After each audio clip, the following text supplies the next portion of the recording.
I was sitting at the kitchen table with an envelope marked "Final Notice" trembling in my hands when the phone rang. My daughter Emma's voice, bright and casual as ever, crackled through the line. "Mom, you always worry too much. Everyone has bills. You'll figure it out." The words stung more than I wanted to admit. For months, I'd been fighting a silent battle against a mountain of medical debt, each bill another blow to my dignity. Emma's laughter felt like a slap, a reminder of the distance between us, not just in miles, but in understanding. What Emma didn't know, what she'd never bothered to ask, was that her late father had left behind a safety net she couldn't imagine. A net that, if properly claimed, would not only clear my debts, but put me in a position of quiet power. The day she laughed at me for being weak was the day I decided to fight back. And when Inheritance Day finally arrived, the tables turned in a way she never saw coming. Stay tuned, because this story isn't just about medical bills. It's about assumptions, family, and the quiet strength of a mother who refused to crumble. If you've ever felt underestimated or dismissed, you're going to want to hear how this ends. Make sure to subscribe, because tomorrow I've saved something truly special for you. I was in the hospital waiting room, clutching my tattered insurance card, when the doctor delivered the news that changed everything. "Stage 3, he said, his tone sympathetic but matter-of-fact. "We need to start treatment immediately if we want to slow the progression." His eyes flickered to the stack of papers in his hands, the ones I'd filled out with trembling fingers. "Your insurance coverage. Well, it's complicated," he added, his gaze shifting as if he couldn't bear to look at me. I nodded numbly, the words "Stage 3" echoing in my mind like a funeral toll. The plastic chairs around me were filled with other people, all lost in their own private hells, some scrolling their phones, others staring at nothing. A woman across the room cradled her child to her chest, her face pale and drawn. I wanted to reach out and tell her that I understood, that we were all soldiers in the same losing battle against fate. But I couldn't speak. I couldn't even breathe. The nurse called my name. I rose slowly, knees weak, my hands shaking so badly I nearly dropped my purse. The hallway was cold and smelled of antiseptic, a sterile scent that failed to cover the undercurrent of human despair. I was led into a small consultation room, white walls, a single desk cluttered with pamphlets about treatment options and support groups. Words like chemotherapy and radiation screamed at me from every surface, each a promise of pain and uncertainty. The doctor came in, a young man with kind eyes, but a professional detachment that told me he'd delivered this news 1,000 times. "Mrs. Anderson," he began, flipping through my chart. "I know this is overwhelming, but we have a treatment plan that gives you the best chance of controlling the cancer." He explained it all, rounds of chemo, blood tests, possible surgery, but my mind was stuck on one word: controlling. Not curing, not eradicating, just controlling. Like trying to keep a tiger on a leash, hoping it didn't break free and devour me. I tried to focus on his voice, but my thoughts drifted to the bills that were already stacked on my kitchen table at home. The past few months had been a steady drip of financial stress, late fees, collection calls, insurance denials. I'd already been dipping into my modest savings, the small nest egg I'd built since my husband passed away. Now, with a cancer diagnosis, I could see that nest egg disintegrating before my eyes. Every treatment meant another invoice. Every appointment meant another charge. And I knew that my daughter Emma would say what she always said. "Mom, you always stress too much. Debt's just part of life." The doctor finished outlining the treatment plan, his voice growing softer as he described the potential side effects: nausea, hair loss, fatigue, the possibility of permanent damage to my immune system. He handed me a packet of information, the pages heavy in my trembling hands. "We'll have the treatment coordinator call you to discuss scheduling and financial options," he said, his tone so gentle it made my chest ache. Financial options. I knew what that meant. Payment plans that would stretch into eternity. Interest rates that would eat my modest savings alive. Calls from collection agencies that would come at all hours of the night. I pressed the packet to my chest as if it were a shield. "Thank you, doctor," I whispered, my voice hoarse. He gave me a small, practiced smile, the kind that said he cared but couldn't change the outcome. I gathered my belongings, purse, coat, the insurance card that felt as thin and worthless as a candy wrapper, and walked out of the room. The hallway was empty now, a stretch of white linoleum that seemed to go on forever. My steps echoed as I made my way back to the waiting room. I avoided the eyes of the woman with the child, the older man with the oxygen tank, the teenage boy in the hoodie. Each of us was fighting our own battles, and I couldn't bear to see their pain on top of my own. At the front desk, the receptionist smiled brightly. "Do you have any questions about your visit today, Mrs. Anderson?" she asked. Her voice was so cheerful, it felt like an insult. I shook my head, forcing a polite smile. "No, thank you," I said, my tone carefully even. She handed me a sheaf of paperwork to sign: consent forms, insurance disclaimers, appointment reminders. Each signature felt like a nail in a coffin. Outside, the sky was a washed-out gray, the sun hidden behind a veil of clouds. I stood on the sidewalk clutching my purse like a lifeline, trying to catch my breath. People bustled past me, their faces turned to their phones, their minds on 1,000 other things. I felt invisible, a shadow in the midst of their busy lives. I wondered how many of them were carrying their own secret battles, hidden behind forced smiles and polite nods. I reached for my phone, the cracked screen reflecting my tired face. Emma's name glowed on the top of my contacts list. My thumb hovered over it, but I couldn't bring myself to call her. She'd laugh again, tell me I was overreacting, that everyone has bills, that debt is just part of life. She didn't understand. She'd never had to fight to survive, never had to choose between a prescription and a meal. She'd grown up in a world where money was abstract, where problems could be solved with a credit card. I'd grown up in a world where every penny counted, where sacrifices were made in silence, where pride often stood in the way of asking for help. I dropped the phone back into my purse and stared at the hospital behind me. The glass doors reflected my image, a woman in her late 60s, silver hair pulled back in a simple braid, face lined with worry. A woman who had faced loss and grief, who had raised a daughter alone after her husband's passing, who had built a modest life from the ashes of heartbreak. A woman who now faced a new battle, one that threatened not just her health but her dignity. I took a deep breath and squared my shoulders. I'd faced worse. I'd survived heartbreak and loneliness, and bills that never seemed to end. I could survive this too. I turned away from the hospital, my steps slow but steady. I didn't know how I'd pay for the treatments, or how I'd face Emma's laughter when I told her, but I knew one thing for certain. I wouldn't let this diagnosis defeat me. I wouldn't let medical debt define me. I would find a way, somehow, to reclaim my life, my dignity, and my place in this world.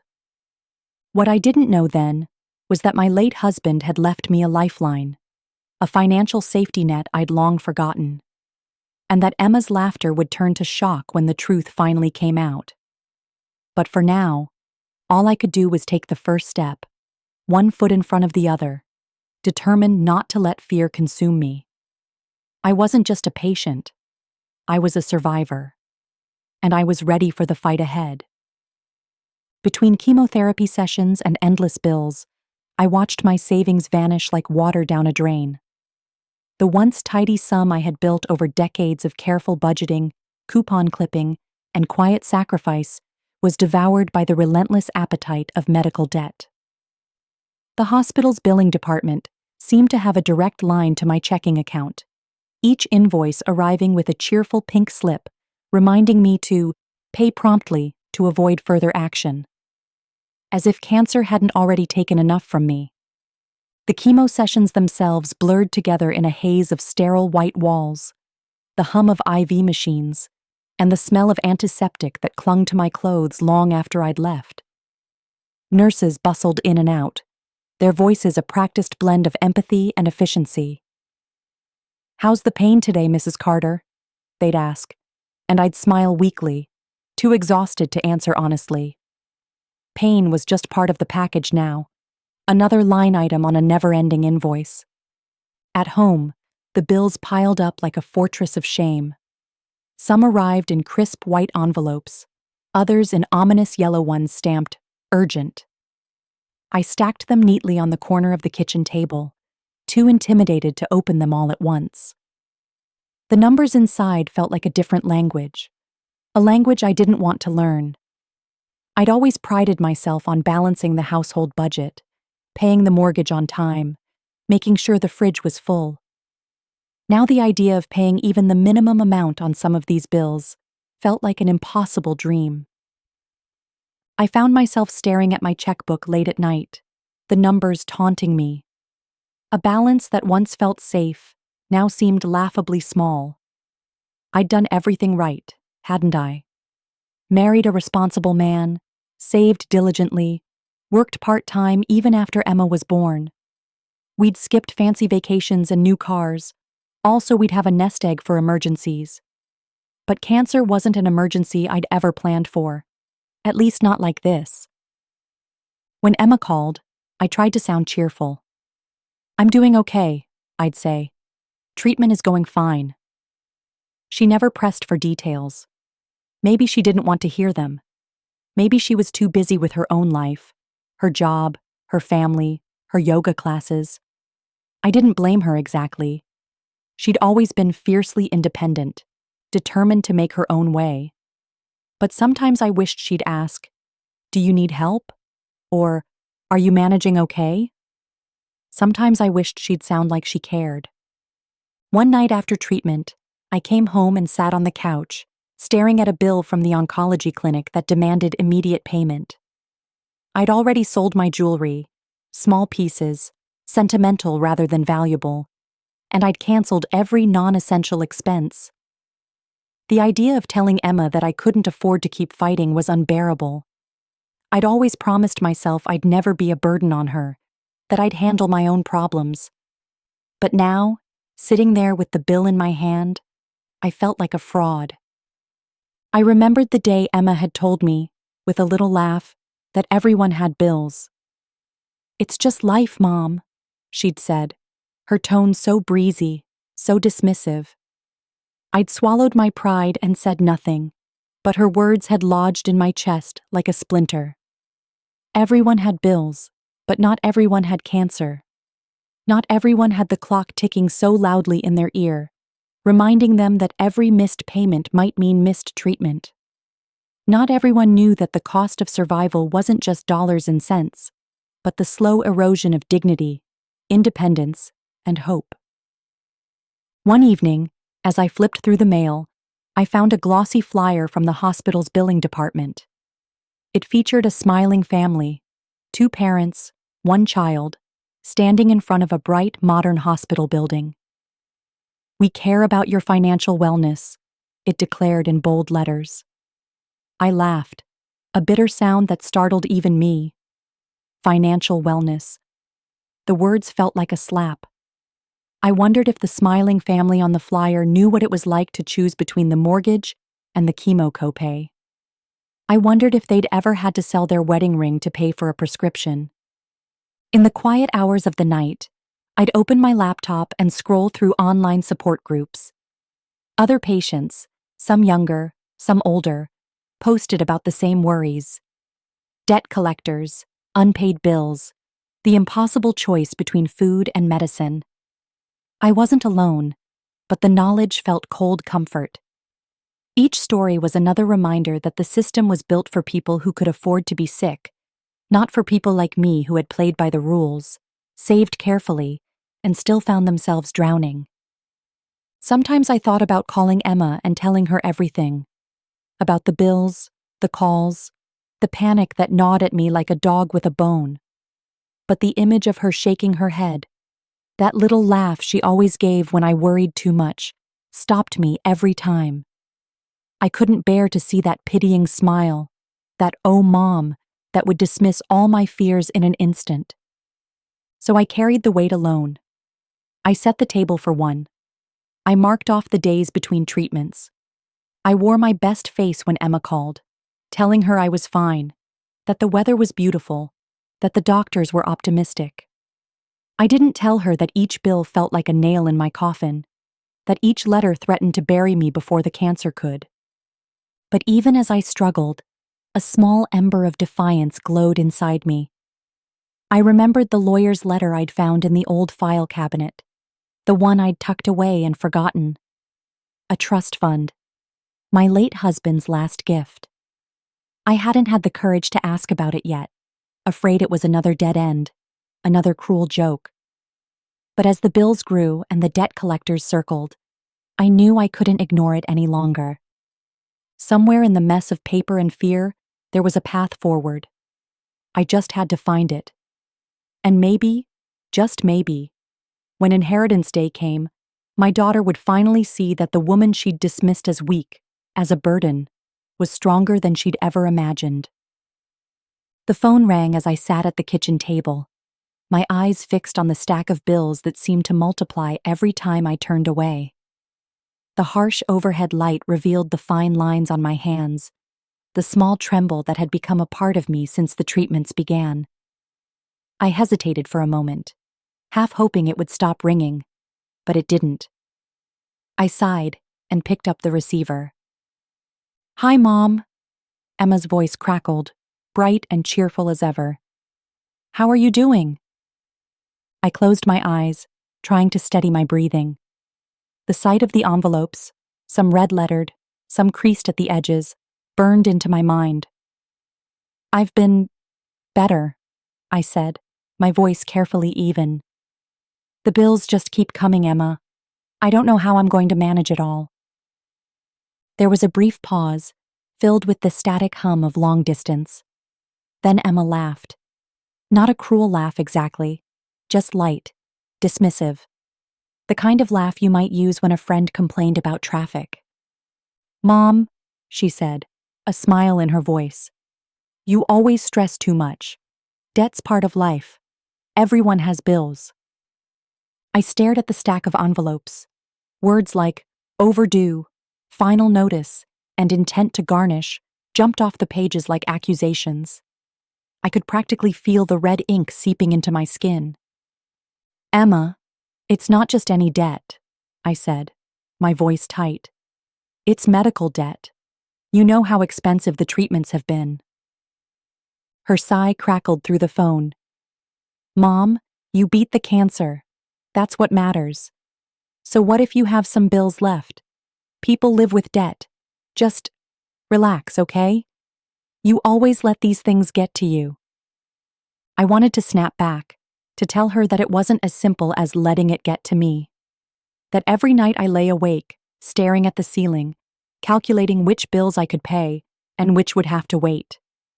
That the insurance company had refused to cover certain treatments. That every day was a delicate dance of triage, choosing between electricity and medication, between groceries and copays. But the words stuck in my throat. Emma had always been so sure of herself, so quick to dismiss the problems that couldn't be solved with a smile and a latte. When her father was alive, she'd call him whenever she needed advice. He'd always know what to say. But he was gone now, leaving me to navigate a sea of paperwork and bills alone. "Emma," I said, forcing my voice calm, "it's not just some bills. It's everything. The mortgage, the car, the hospital. They're threatening to put a lien on the house." She laughed again, softer this time, like I'd said something funny. "Mom, they can't just take your house. You're being dramatic. If it gets really bad, maybe I can help you out a little. But seriously, you have to stop worrying so much." I closed my eyes, pressing the heel of my hand to my forehead. My temples throbbed with a dull ache that never seemed to go away. I had always tried to shield Emma from my worries, but now I wondered if I'd done her a disservice by making life seem so easy. "Emma, I'm not being dramatic," I said quietly. "They can, and they will. The bills are in my name. Your father's gone, and Mom." Her voice had gone flat, impatient. "This isn't the end of the world. You'll figure it out. You always do." I swallowed hard. The "you always do" felt like a dismissal, a way to end the conversation without actually hearing what I was saying. "Emma," I began again, but she cut me off. "Mom, I'm sorry, but I have to run. I have a meeting in 15 minutes, and I can't be late. Just take a breath, okay? Things will work out." Before I could reply, the line went dead. I stared at the receiver in my hand, listening to the dial tone for a long moment before setting it down. The silence in the kitchen seemed to expand, filling every corner with an emptiness that felt like defeat. I looked at the bills again. Some of them were months overdue, threatening collections and legal action. The insurance company had denied so many claims I'd lost count. My savings, what little was left, had been drained by copays, deductibles, and treatments the doctors had insisted I couldn't live without. Debt's part of life. Everyone has bills. Emma's words rang in my head, mingling with the echoes of the doctor's voice, the endless forms, the late-night phone calls from creditors. I wondered if Emma had ever had to choose between paying the electric bill and buying groceries. I doubted it. She lived in a gleaming condo downtown, with a fitness membership and a new car. She'd always been so sure of herself, so certain that nothing truly bad could touch her. I'd thought the same once, but life had a way of teaching lessons in the hardest possible way. I rose from the table and crossed the kitchen, the linoleum cold under my bare feet. The clock on the wall ticked, each second slicing through the silence like a blade. I opened the refrigerator, half empty, and closed it again without taking anything. Debt's part of life. I thought of the years I'd spent raising Emma, the sleepless nights when she had croup, the endless homework help, the teenage years of slammed doors and defiant glares. I thought of her wedding day, how I'd hugged her and whispered how proud I was, even as she rolled her eyes at my old-fashioned dress. I walked back to the table and picked up the stack of bills. My hands trembled, but not from weakness, from anger. Emma didn't understand.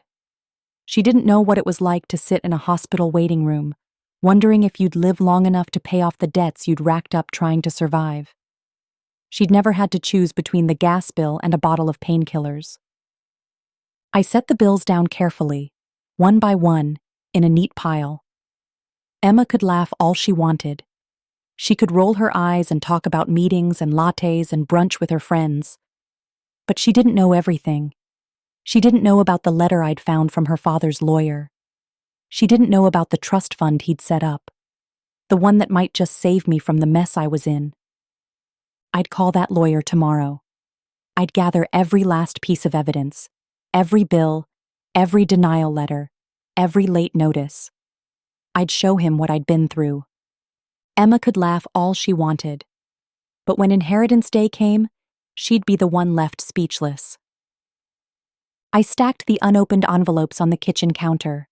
Medical bills, collection notices, final warnings, my own paper fortress of shame.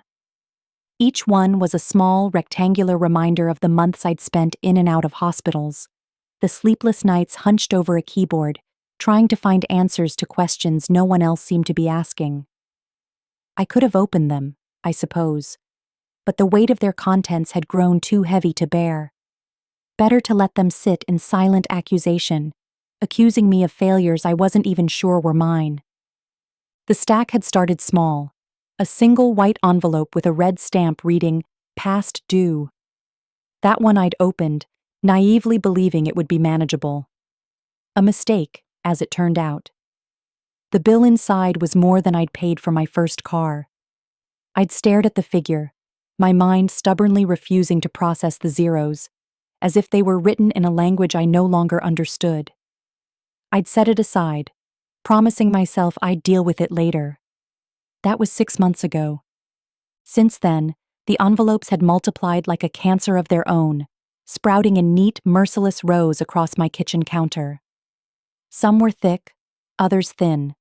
Some a harsh white, others a pale, ominous yellow. Some were from hospitals I barely remembered visiting, each letter a cold reminder of machines that beeped, and nurses that bustled, and doctors that spoke in hushed tones I wasn't supposed to hear.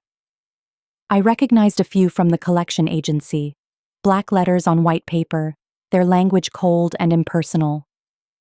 "You are now in default," one of them had declared, as if the very word default was a brand they could burn into my forehead. Failure to remit payment may result in legal action. The threat of legal action had once sent a shiver down my spine. Now it just made me tired. I reached for the nearest envelope, my hand trembling, and ran my thumb under the flap. I didn't want to open it. I didn't want to see the total. Another number I couldn't pay. Another condemnation I couldn't refute. But something inside me had shifted in recent days. A stubborn refusal to keep letting fear dictate my life. Maybe it was the fatigue of living with a burden no one else seemed to understand. Or maybe it was the echo of my daughter's laughter over the phone, so dismissive and condescending that it made me want to prove something. To her, and maybe to myself. The envelope opened with a sigh, like it too was tired of the game. I pulled out the bill, neatly printed on crisp white paper. Another $5,000. Another reminder that the cost of staying alive could be measured in digits and decimal points. I set it atop the pile, adding it to my fortress. I tried to imagine telling Emma about all this, about the bills, the stress, the nights I'd spent crying alone in the dark. I could already hear her voice in my head. "Mom, you always make everything so dramatic. Everyone has bills." Her laughter would ring in my ears, bright and sharp as shattered glass. When had Emma become so callous? Or maybe she'd always been that way, and I'd just been too busy trying to be the perfect mother to see it. I thought back to the days when she'd run into my arms after school, all sticky fingers and skinned knees. When did the girl who'd once believed I could fix any problem with a bandage and a kiss become the woman who thought I was a burden? I looked around my kitchen, its once sunny corners now shadowed by the stack of bills that had colonized every available surface. Even the refrigerator bore the scars, notes to myself written in a cramped hand, reminders of due dates and minimum payments that felt increasingly irrelevant in the face of so much debt. I'd always kept a neat house, always prided myself on my ability to stay organized. But now, even the smallest mess felt insurmountable. I pushed the envelopes aside and reached for the teapot. The simple motion of boiling water, a small rebellion against the chaos. Steam rose from the spout, swirling into the air like a fragile prayer. I poured it over a waiting tea bag and watched the water darken to the color of old copper, the scent of chamomile filling the kitchen with its familiar comfort. I cradled the mug in both hands, letting the heat seep into my fingers, as if it could fill the empty spaces inside me. Outside, the autumn wind rattled the windows, reminding me that winter was coming. Another season of worry. Another season of trying to stretch my pension checks to cover the cost of survival. It wasn't supposed to be this way. When I'd married Henry 40 years ago, he'd promised to take care of me, to make sure I never had to worry. And for the most part, he had. Henry was practical to a fault, always thinking about the future. His future, our future, Emma's future. We'd lived modestly, saving for emergencies, for retirement, for all the things life might throw at us. I remembered the day he'd sat me down and told me about the trust. "Just in case," he'd said, his brown eyes serious beneath his shaggy eyebrows. You never know what might happen. I'd laughed then, brushing off his worries. We're healthy, I'd told him. We're careful. But Henry had known better. He'd seen the way life could change in an instant, how the strongest walls could crumble when you least expected it. After he'd died, 7 years ago now, I'd put the trust out of my mind, a relic of another life. Now, staring at the fortress of envelopes on the counter, I wondered how I could have been so foolish. The trust had been there all along, a lifeline I'd been too afraid to reach for. Emma hadn't known about it either, and I doubted she'd have cared if she had. She'd always been more interested in what she could get than what she could give. I thought of calling her, of telling her that I'd found a way out of this mess. But the memory of her laughter, the way she'd dismissed my fears like so much smoke, kept me silent. Some lessons had to be learned the hard way. I reached for another envelope, my hand steadier now, and sliced it open. Another bill. Another reminder of how far I'd come, and how much further I had to go. But as I read the numbers, I felt something unexpected stirring in my chest. Not despair this time, but resolve. Henry's trust was waiting for me, like a lighthouse in a storm. And tomorrow, Inheritance Day, Emma would see exactly what I was made of. The fortress of bills might have tried to bury me, but I was still here, still standing. And with every envelope I opened, I felt the paper walls crumble just a little more. I spent my evenings with spreadsheets and calculators, hoping to find a magic formula that didn't exist. The numbers never lied, but they never offered comfort either. Each cell in the spreadsheet was a reminder of the mounting medical bills, the dwindling savings, and the uncertainty that clouded my future. The kitchen table had become my command center, strewn with papers, bills, and notes scribbled in haste. The hum of the refrigerator was the only sound accompanying my nightly rituals of financial triage. I would sit there, pen in hand, circling due dates and calculating interest, trying to stretch every euro to cover the essentials. My daughter Clara often dismissed my concerns. "You're overthinking it, Dad," she'd say with a chuckle, waving off my worries as if they were mere inconveniences. But the weight of the debt was real, pressing down on me with each passing day. I remember one evening vividly. The sun had set, casting long shadows across the room. I was deep into reconciling the latest hospital bill when Clara walked in, her laughter filling the space. She glanced at the papers spread before me and shook her head, amused. "Still at it, Dad? You need to relax," she said, grabbing an apple from the fruit bowl. I looked up, forcing a smile. "Just trying to make sense of it all," I replied, my voice tinged with weariness. She leaned against the counter, taking a bite of her apple. "You worry too much. Things have a way of working out." I wanted to believe her, to share in her optimism. But the reality was stark. The bills weren't going away, and my resources were finite. I had to find a solution, not just for me, but for Clara's future as well. beautifulbetween.comnpr.org. As the days turned into weeks, my routine remained unchanged. Each evening, I'd return to my seat at the kitchen table, determined to find a way out of the financial quagmire. I explored every option, from negotiating with creditors to seeking financial assistance programs. Some avenues offered temporary relief, but none provided a lasting solution. njustice.org. Clara continued to live her life with carefree abandon, unaware of the depth of the financial crisis looming over us. I didn't blame her. She was young and full of dreams. But I couldn't ignore the responsibility that rested on my shoulders. One night, after a particularly grueling session of number crunching, I sat back and stared at the ceiling. The weight of the debt felt suffocating, and for the first time, I allowed myself to feel the despair that had been building inside me. Tears welled up in my eyes as I contemplated the possibility of losing everything. But amidst the darkness, a spark of determination ignited. I couldn't let this be our story. I had to find a way to turn things around, to secure a future for Clara, and ensure that she wouldn't bear the burden of my mistakes. I began to research more aggressively, reaching out to financial advisors and exploring unconventional solutions. I learned about debt consolidation, asset management, and even considered downsizing our home. Each step was a move towards reclaiming control over our lives. Clara started to notice the changes. She saw the determination in my eyes and the sacrifices I was making. Slowly, her attitude shifted.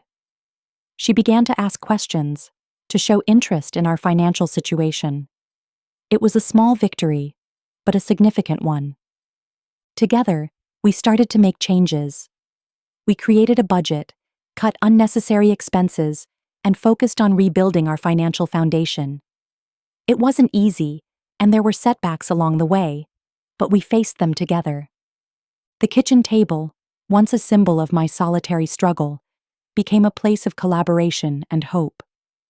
Clara and I would sit together, discussing our progress and planning for the future. The laughter returned, not as a dismissal of our problems, but as a testament to our resilience. In time, the weight of the debt began to lift. We celebrated small victories, like paying off a credit card or reaching a savings goal. Each milestone was a reminder that we were on the right path. Looking back, those nights alone at the kitchen table were some of the most challenging of my life. But they were also the catalyst for change, the moments that forced me to confront our reality and take action. They taught me the value of perseverance, the importance of communication, and the strength that comes from facing adversity head-on. Now, as I sit at the same table, I see not a battlefield of bills and despair, but a place where transformation began. A place where a father and daughter came together to overcome the odds and build a future grounded in understanding, responsibility, and love. Emma finally visited. She eyed the hospital equipment, the stack of bills, and shook her head. "You always make a big deal out of everything, Mom." Her words, sharp and dismissive, cut through the sterile air of the hospital room, leaving a silence more deafening than the beeping monitors. I watched her, my daughter, standing there with arms crossed, eyes scanning the room with a mixture of disdain and discomfort. It wasn't the reunion I had envisioned during the long, lonely nights, filled with the hum of machines and the distant footsteps of nurses. The room, though filled with the scent of antiseptic and the soft rustle of hospital linens, suddenly felt colder. Emma's presence, instead of bringing warmth, seemed to drain the little comfort I had managed to find. She glanced at the IV drip, the heart monitor, and finally, the stack of bills on the bedside table, her lips curling into a smirk. "You always make a big deal out of everything, Mom," she repeated, her voice laced with sarcasm. The words hung in the air, heavy and accusatory. I opened my mouth to respond, to explain the gravity of my situation, but the words caught in my throat. How could I convey the fear that gripped me every time a new bill arrived, the anxiety that kept me awake at night, the loneliness that settled in my bones? Emma, with her youthful arrogance and detachment, couldn't possibly understand. She moved to the window, pulling back the curtain to let in the afternoon sun.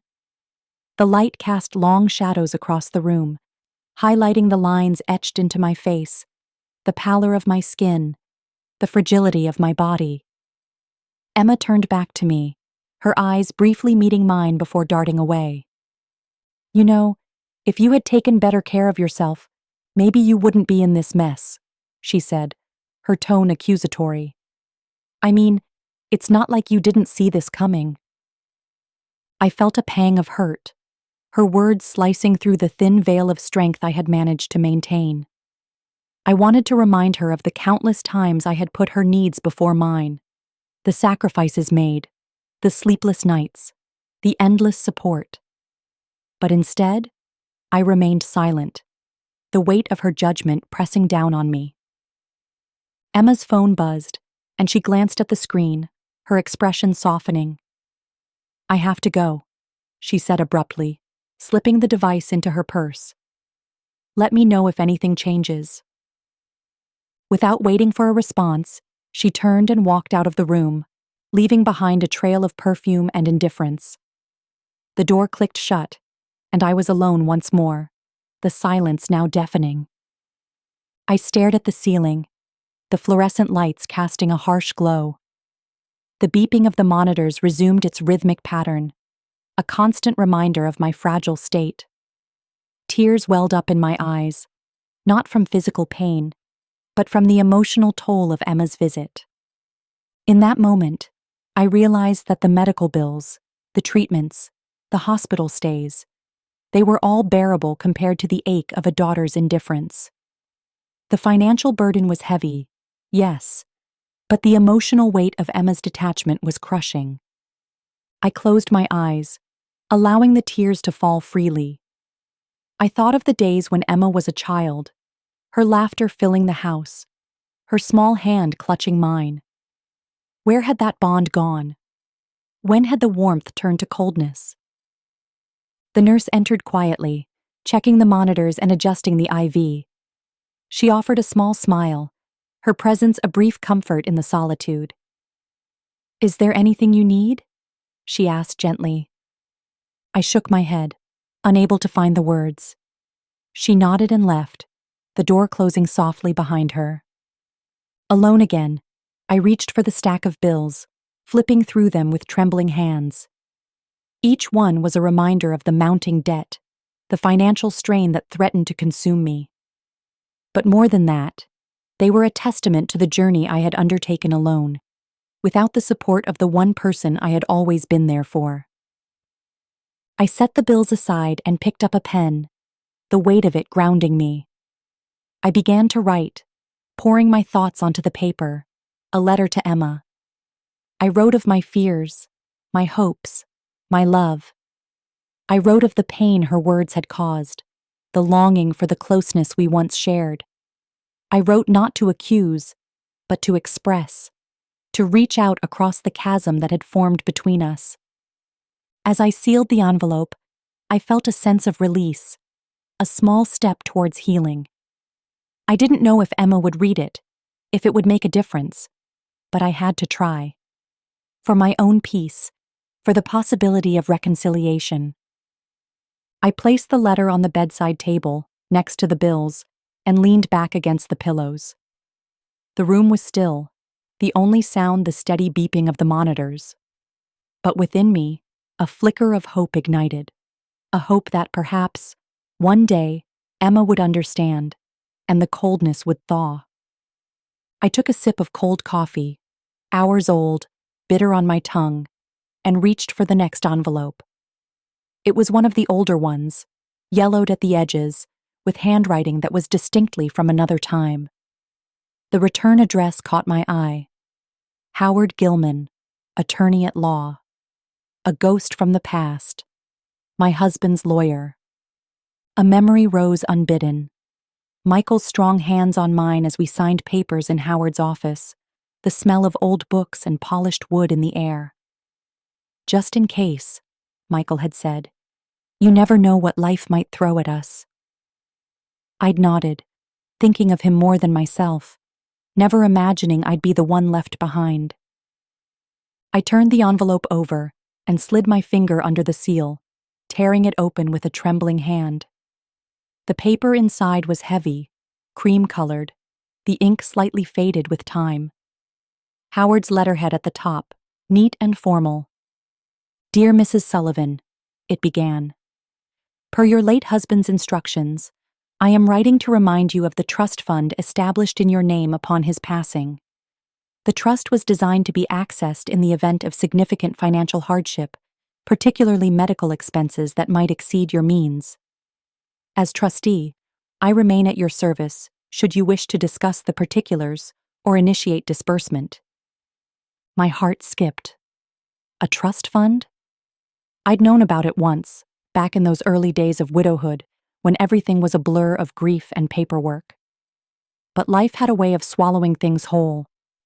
The years had passed, and the trust had been buried under layers of survival. Emma's college tuition, the mortgage, the grocery bills, the doctor's visits. I'd nearly forgotten it existed. A sudden realization hit me like a freight train.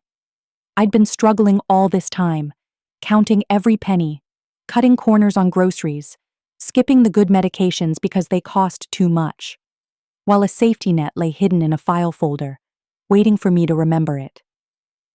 My hand shook as I read Howard's letter again. Significant financial hardship. If medical debt didn't qualify, I didn't know what did. The kitchen seemed to tilt around me. I set the letter down and braced myself against the table, my breath coming fast and shallow. I thought about Emma, the way she'd waved away my worries like they were nothing more than dust motes. Debt's part of life. She'd never understood. Maybe she couldn't. She hadn't been here, hadn't sat in the cold fluorescent light of the hospital billing office, explaining to the clerk why I couldn't pay the entire balance at once. She hadn't heard the sympathy in their voices, the way they tried to sound kind, but couldn't quite hide the pity. She hadn't felt the sting of that pity on her skin like a slap. I stood abruptly, the chair scraping against the floor. I needed to find the rest of the documents. Michael had been meticulous. If there was a trust fund, there had to be paperwork, statements, instructions, maybe even a contact number for Howard Gilman. My husband had never left anything to chance. He'd been a planner, a protector, the kind of man who thought about tomorrow even when today felt safe. The file cabinet in the study groaned as I pulled it open. Folders stuffed with decades of life spilled out. Emma's report cards, old tax returns, receipts from a family trip to Florida when Emma was still in braces. I flipped through them, the scent of old paper filling the room, a smell like time itself. My fingers closed around a thin folder marked, Trust, Michael Sullivan. I held it like a lifeline. Inside, everything was there. The trust documents, the signatures, the notary seal. Michael's handwriting in the margins, little notes and reminders, written in the same firm hand that had signed my birthday cards for 40 years. I traced my finger over his name, a wave of longing crashing over me so hard it nearly took my breath away. The trust had been set up to provide for me in times of need, to make sure I never faced hardship alone. I read the words over and over, the legal language both comforting and intimidating. I'd been so sure I was alone in this fight, that no one had my back. And all this time, Michael had been looking out for me, even from beyond the grave. I thought about calling Emma, telling her what I'd found, but the memory of her laughter stopped me cold. "Mom, you always stress too much." No, I would handle this myself. She didn't need to know, at least not yet. Let her think I was still the helpless widow clinging to the edge of solvency. Let her laugh at my caution, my worry. One day, she'd see just how wrong she'd been. For now, I needed to call Howard. The letter included his number, scrawled in his secretary's neat hand. My fingers trembled as I dialed, the receiver heavy in my hand. It rang twice before a familiar voice answered. "Howard Gilman's office," he said, his tone warm and professional. "How may I help you?" "It's Margaret Sullivan," I said, my voice steadier than I felt. I received a letter from you about a trust fund my husband set up. I'd like to talk about it." A pause.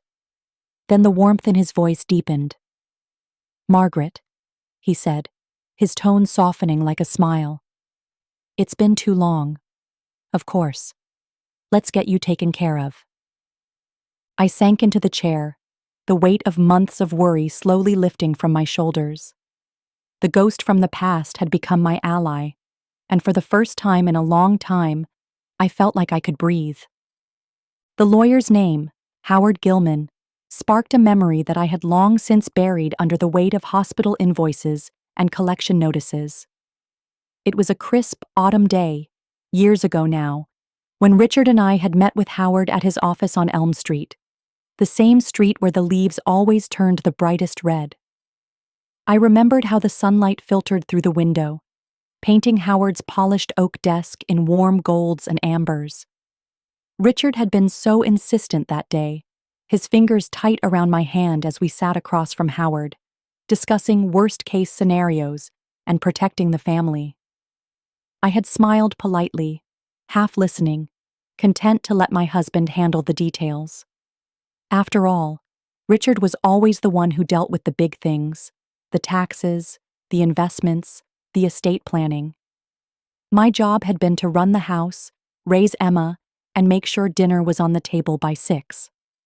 Now, staring at the pile of medical bills that had come to define my existence, I realized just how thoroughly I had abandoned that part of my life. It was as though the trust Richard had set up, the safety net he'd so carefully woven for me, had been hidden in a locked room of my mind, a room I hadn't dared enter in years. But now, with Emma's laughter still echoing in my ears and the cold, hard reality of my debts pressing down on me, I felt an urgency that I hadn't known in a long time. I dug through the filing cabinet in the spare room, the one that still smelled faintly of Richard's aftershave, searching for any scrap of evidence that the trust was real, and not just a figment of my desperate imagination. My hands trembled as I flipped through the folders: car titles, old tax returns, Emma's college acceptance letter from years ago, yellowed with age. And then, at the very back, where I'd filed the papers I never thought I'd need, I found it. A thin manila envelope, labeled in Richard's neat handwriting: Howard Gilman, Trust Documents. My breath caught in my throat. How had I forgotten this? How had I let myself sink so low when this lifeline had been waiting for me all along? I pulled out the documents, the pages crisp and cream-colored, the ink a faded blue that spoke of years spent in storage. Richard's signature leapt off the page at me, strong and confident, the same signature that had graced birthday cards and checks for Emma's school fees. Tears blurred my vision as I traced the letters with my fingertip. He had thought of everything, hadn't he? Even this. My husband had always been a planner. He'd built his company from the ground up, weathered recessions and market crashes with the same calm, steady determination he brought to every challenge. When he died, it had felt like the foundation of my world had been ripped away, leaving me adrift. I had leaned on Emma then, but even she had seemed too busy, too consumed by her own life, to really understand what I was going through. And so I had retreated into myself, into the safe little routines that made me feel like I still had some measure of control. I paid the bills I could, ignored the ones I couldn't, and tried to pretend that everything was fine. But everything wasn't fine. My savings had dried up faster than I'd imagined. The insurance coverage that Richard had thought would be enough turned out to be a patchwork of deductibles and exclusions that left me with more bills than answers. And Emma, sweet, dismissive Emma, had found it easier to laugh than to listen. "It's just debt, Mom," she'd said, her voice light and carefree. "Everyone has debt. You'll figure it out." The words had cut deeper than any scalpel. I stared at the trust documents in my hands, the print swimming before my eyes. The language was formal, the kind of legalese that always made me feel like an outsider. But one sentence stood out, clear and strong in its simplicity. In the event of significant medical hardship, the beneficiary shall have access to the trust's principal and all accrued interest for the purpose of satisfying any and all related debts. I read it again, slower this time, the words unfurling like a lifeline thrown across a chasm. Richard had known. He had planned for this. And I, in my grief and pride and stubbornness, had let that lifeline gather dust. My heart thudded in my chest as I reached for the phone, my fingers trembling. I dialed the number at the top of the page. Howard Gilman, attorney at law. The line rang twice before a calm, familiar voice answered. Gilman and Associates, this is Lisa speaking. How may I help you? Lisa, this is Margaret Peters, I said, my voice steadier than I felt. I need to speak with Mr. Gilman. It's about the trust my husband set up. There was a pause, a rustle of papers, a click of a keyboard. Then Lisa's voice returned, warmer this time. Mrs. Peters, of course. One moment, please. I'll see if he's available. The line clicked, and then a second later, Howard's voice came on the line, just as calm and measured as I remembered. Margaret, he said, as though no time had passed at all. It's been too long. How are you? I almost laughed at the question, the absurdity of it. How was I? I was exhausted, scared, and drowning in debt. But for the first time in months, I felt a spark of hope. Howard, I managed, my voice cracking. I need your help. There was a pause, a heavy silence filled with understanding. Tell me everything, he said gently. I did. I poured it all out, the diagnosis, the treatments, the endless bills that arrived faster than I could pay them. I told him about Emma's laughter, the way she'd dismissed my worries as if they were nothing more than an inconvenience. And I told him about the trust, about how I'd found the documents today, and the conditions I'd only just read. When I finished, the silence stretched between us, deep and thoughtful. Finally, Howard spoke. Margaret, he said, his voice strong and reassuring. Richard took great care in setting up that trust. It's not just real, it's exactly what he wanted for you. All you need to do is bring me the medical documentation, and we'll file the claim. You'll have access to the funds within a matter of weeks. Relief washed over me, so sudden and overwhelming that I nearly dropped the phone. Thank you, I whispered. Thank you, Howard. That's what I'm here for, he said simply. Come by the office tomorrow morning. Bring every medical bill and record you have. We'll take it from there. As I hung up the phone, I felt a new strength coursing through me. Emma could laugh all she wanted, but the joke was on her. The woman she had underestimated was about to rise from the ashes of debt and doubt. Richard had given me the means to stand tall, and I would honor his faith in me. The forgotten will was no longer forgotten. It was my salvation, and I intended to claim every penny. I looked at the stack of bills on the table, the pile that had tormented me for months, and for the first time, I didn't feel fear. I felt determination. I gathered them up, one by one, my hands steady, my back straight. Tomorrow, I would face Howard Gilman and the trust that Richard had left for me. Tomorrow, I would take back my life. I picked up the phone with trembling fingers, staring at Emma's name on the screen, as though it were written in a foreign language. It was silly, I supposed, to be so nervous to call my own daughter, but the past few months had strained our relationship in ways I hadn't anticipated. Every time I'd tried to talk to her about the medical bills, about the stress that was eating me alive, she'd brushed me off like a child fretting over a scraped knee. Mom, she'd said more than once, her voice laced with impatience. Everyone has debt. It's not the end of the world. But this time was different. This time, I wasn't just asking for sympathy. I had found Richard's trust, a lifeline he'd built for me with the same care he'd shown in every detail of our marriage. I had the documents, the proof that he hadn't left me defenseless. My heart pounded as I pressed the call button and lifted the phone to my ear. Each ring felt like a century. Mom, Emma answered on the fourth ring, her voice bright and clipped, the same tone she'd used the last time she'd called to remind me of her niece's birthday party. What's up? I'm kind of in the middle of something. I swallowed hard, willing my voice not to crack. Emma, I think I found something. There might be money, a trust fund that your father left for me. My voice was thin, breathless. I hated how I sounded. Weak, desperate. But it was the truth. For a moment, there was silence on the line. Then, a sharp, disbelieving laugh burst from her throat. A trust fund? Seriously, Mom? You think Dad had some secret stash of cash and just didn't mention it for all these years? She paused, and I could almost see the smirk on her lips, the way she'd roll her eyes as if I'd said something embarrassingly naive. Sure, Mom. I'll believe that when I see it. Her words stung more than I wanted to admit. I'd expected skepticism, but her laughter cut deeper than any bill collector's threat. It was as though every worry I'd confided in her, every late-night phone call, every tearful confession about the mounting bills had been a joke to her, a punchline.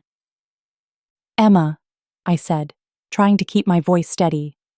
I found the documents. It's real. Dad set it up with Howard Gilman, the lawyer he always trusted.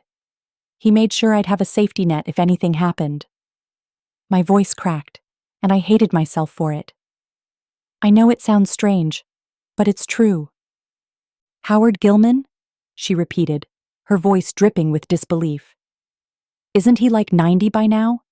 Are you sure you're not confusing this with something else? She sighed, and I could hear the click of her pen tapping against a desk. Mom, I know this has been hard on you, but I think you're grasping at straws. Dad was careful, but we weren't exactly the Rockefellers. I took a breath, counting to 5 the way Richard used to do when Emma's teenage tantrums threatened to spiral into shouting matches. Emma, please, I said quietly. I need you to believe me. I have the paperwork. I'm meeting with Howard tomorrow. Okay, she said, the laughter gone but the doubt still thick in her voice. Fine, meet with the lawyer. But don't get your hopes up, Mom. Things like this don't happen in real life. People don't just find secret fortunes in a filing cabinet.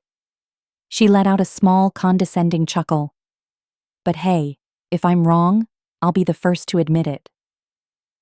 The conversation ended with a quick goodbye, her voice trailing off as though she had somewhere more important to be. I stared at the phone in my hand, the screen gone dark, and let out a long, shaky breath. Emma had always been the practical one, the realist. It was one of the things Richard had loved about her, the way she could cut through the fog of emotion and get straight to the facts. But sometimes facts weren't the whole story. Sometimes there were truths that lived in the quiet corners of a marriage, in the whispered conversations between husband and wife, in the plans made for a rainy day that no one else ever knew about. I walked over to the small desk in the living room, the one where I'd stacked every hospital bill, every pink slip from the collection agencies, every reminder that the world saw me as a liability rather than a person. The trust documents lay there, a thin sheaf of papers that felt heavier than gold. I traced Richard's signature again, imagining his voice in my ear. I promised I'd take care of you, Maggie, even if I couldn't be there to do it myself. Tears blurred my vision, but I blinked them back. Emma's laughter rang in my ears, the echo of her smirk like a slap. She'd always thought she knew best, even as a little girl with skinned knees and a defiant chin. I'm not afraid of anything, she used to say, a challenge to the world that dared to trip her up. I'd admired that about her, even envied it sometimes. But now her certainty felt like a wall between us, one I wasn't sure how to climb. I remembered the day she'd visited me after my first round of chemo, the way she'd perched on the edge of the sofa, arms crossed, eyes sharp and assessing. She'd asked all the right questions about my treatment plan, my doctor's credentials, the side effects of the medication. But when I'd tried to talk about the fear, the sleepless nights, the panic at the thought of leaving everything behind, she'd waved it off. You're stronger than that, Mom. You'll be fine. And then she'd left, off to her next appointment or social obligation, leaving me to face the darkness alone. But I wasn't alone anymore. Richard had seen to that, in his quiet, steady way. The trust was real, the safety net woven from years of hard work and love, and a determination to protect me even after he was gone. Emma's laughter couldn't erase that. Her doubt couldn't undo what Richard had done. I turned back to the stack of bills, my spine straighter now. Tomorrow, I'd walk into Howard's office with those papers in hand. I'd look him in the eye and claim what was mine. Not just the money, but the dignity and security that Richard had fought to leave me. Emma could smirk all she wanted. The truth was, I wasn't the desperate, helpless widow she thought I was. I was a woman who'd faced down grief and fear and come out the other side. And tomorrow, she'd learn that the mother she'd underestimated had more strength and more resources than she'd ever imagined. As I gathered the documents into a neat stack, I felt a spark of something I hadn't felt in a long time. Not hope, exactly, but resolve. I would show Emma that sometimes the people you laugh at are the ones who surprise you the most. And when Inheritance Day came, I'd be the one holding the cards. I'd be the one standing tall. And Emma? She'd see that the mother she'd dismissed as weak was, in fact, the woman Richard had always believed I could be. I sat on the edge of the bed, the weight of the manila envelope pressing into my lap like a promise and a threat all at once. I'd spent the night turning over every word, every clause, every faded blue signature until I could see them even when I closed my eyes. Richard had always been meticulous, an engineer's precision in a businessman's body, and his trust documents were no exception. He'd thought of everything, every possibility, every worst-case scenario. But now I was faced with the reality of unraveling his careful planning, step by step, to prove I was worthy of the safety net he'd left behind. I picked up the phone, my fingers trembling slightly as I dialed the number for Howard's office. The line clicked, and the receptionist's voice, bright, professional, the same tone I'd heard at every doctor's office and billing department these past months, answered. Gilman and Associates, how may I help you? Lisa, it's Margaret Peters, I said, my voice steadier than I felt. I need to speak with Mr. Gilman about my late husband's trust. Of course, Mrs. Peters, she said, her voice softening with that practiced empathy I'd come to recognize. One moment, please. The line hummed with static as I waited, each second stretching longer than the last. I pressed the envelope to my chest, feeling the weight of all the years Richard and I had shared. Every small kindness, every quiet conversation in the garden, every moment he'd looked at me like I was the most important person in the world. The idea that he'd left something behind for me, even after he was gone, made my chest ache with a mix of gratitude and sorrow. Margaret. Howard's voice came on the line, warm and steady. It's good to hear from you. I understand you found the documents? Yes, I said, exhaling a breath I hadn't realized I'd been holding. I found them. I've been reading through everything and... My voice caught. Howard, is it real? Is it all still valid? It is, he said, no hesitation in his tone. Your husband was very thorough. The trust was established under the most conservative conditions, designed to withstand time and circumstance. He wanted to be sure you'd be protected no matter what. My eyes burned with sudden tears, the relief so sharp it felt like a wound. Thank you, I whispered. But there's something I don't understand. There's a section about conditions.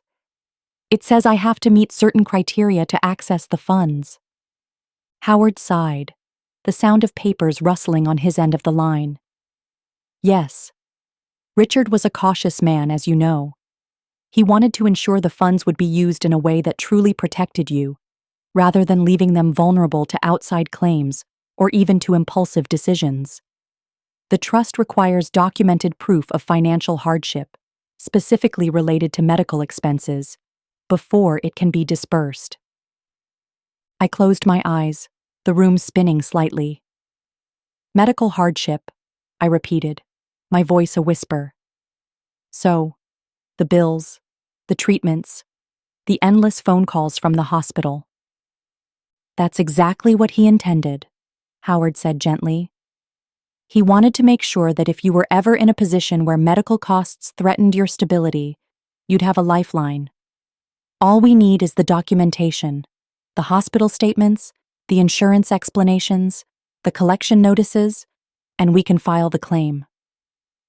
I swallowed hard, my throat tight. I have all of that. Every bill, every statement. They're stacked on the kitchen table like a fortress. I was too ashamed to look at them for months. But now they might actually save me. They will, Howard said firmly. Bring them to my office. We'll compile the file, submit it to the trust administrator, and once approved, the funds will be released to you. Margaret, I've handled hundreds of these cases over the years. Yours is by far the most straightforward. Your husband made sure of that. The weight of Richard's foresight settled on my shoulders like a comforting shawl. I had always known he was careful, but this was love in its most enduring form. A shield he'd built brick by brick, even as he faced his own mortality. Thank you, Howard, I said, my voice steadier now. When should I come by? Tomorrow morning, he replied. 9 o'clock. Bring everything. And Margaret, this is going to be okay. Richard made sure of it. After we hung up, I sat for a long time, staring at the stack of bills on the table. Each one felt like a scar, a reminder of every sleepless night spent wondering how I would ever pay them, of every phone call that ended in tears or silence. Emma's laughter still rang in my ears, her dismissive, half-amused disbelief that there could be anything left to salvage. But she didn't know her father the way I did. She'd always seen him as the reliable provider, the steady hand, but I'd seen the depth beneath the surface. The man who'd stay up late to research the best schools for Emma, the man who'd quietly paid for his brother's mortgage when layoffs threatened to ruin him, the man who'd once spent an entire weekend teaching Emma to ride her bike because she was too proud to let her friends see her fall. That was the man who'd left me this trust, a final act of love in a world that had seemed to forget me the moment he was gone. I got up, moving slowly, gathering every bill, every insurance denial, every pink slip that had marked my descent into this private hell. I stacked them neatly, willing my hands not to shake. Then I found the small wooden box where I kept the few personal things that mattered. The locket Richard had given me on our 20th anniversary, the faded photograph of us on our honeymoon, his wedding band, worn smooth by decades of devotion. I slipped the band into my pocket, a talisman against the fear that threatened to swallow me whole. Emma would never understand, I realized, at least not yet. She saw the world in stark, practical terms. Money in, money out, debts that were simply part of life. She'd never known what it was like to feel alone with a stack of bills and no one to turn to. But tomorrow, when Howard filed the claim and the trust funds were released, she'd see. She'd see that the mother she'd written off as a burden had more strength and more security than she'd ever imagined. And maybe, just maybe, she'd understand that Richard's love for me had extended far beyond the grave. That even now, he was holding me up, steadying my steps as I navigated the legal maze he'd so carefully constructed. I would walk into that office tomorrow with my head high and my papers in order. I would claim the lifeline Richard had left for me. And I would show Emma and the world that sometimes the strongest protections come not from wealth or status, but from the quiet, steadfast love of a man who'd made sure his wife would never be alone. I took one last look at the envelope, my fingers tracing Richard's signature.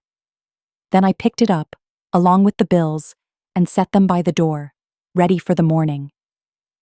The path ahead was still long, but for the first time in months, I didn't feel afraid. I felt prepared. Richard had made sure of that. The papers lay scattered across the dining room table, each envelope a silent accusation of my failures and my fears. For months, they'd sat unopened, a mountain of dread I couldn't bring myself to face.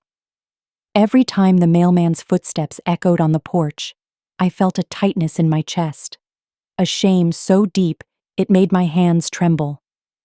I'd shuffle through the pile, pick out the ones that looked most urgent, marked with red lettering or stamped with final notice, and place them carefully in the drawer, as if hiding them might make them disappear.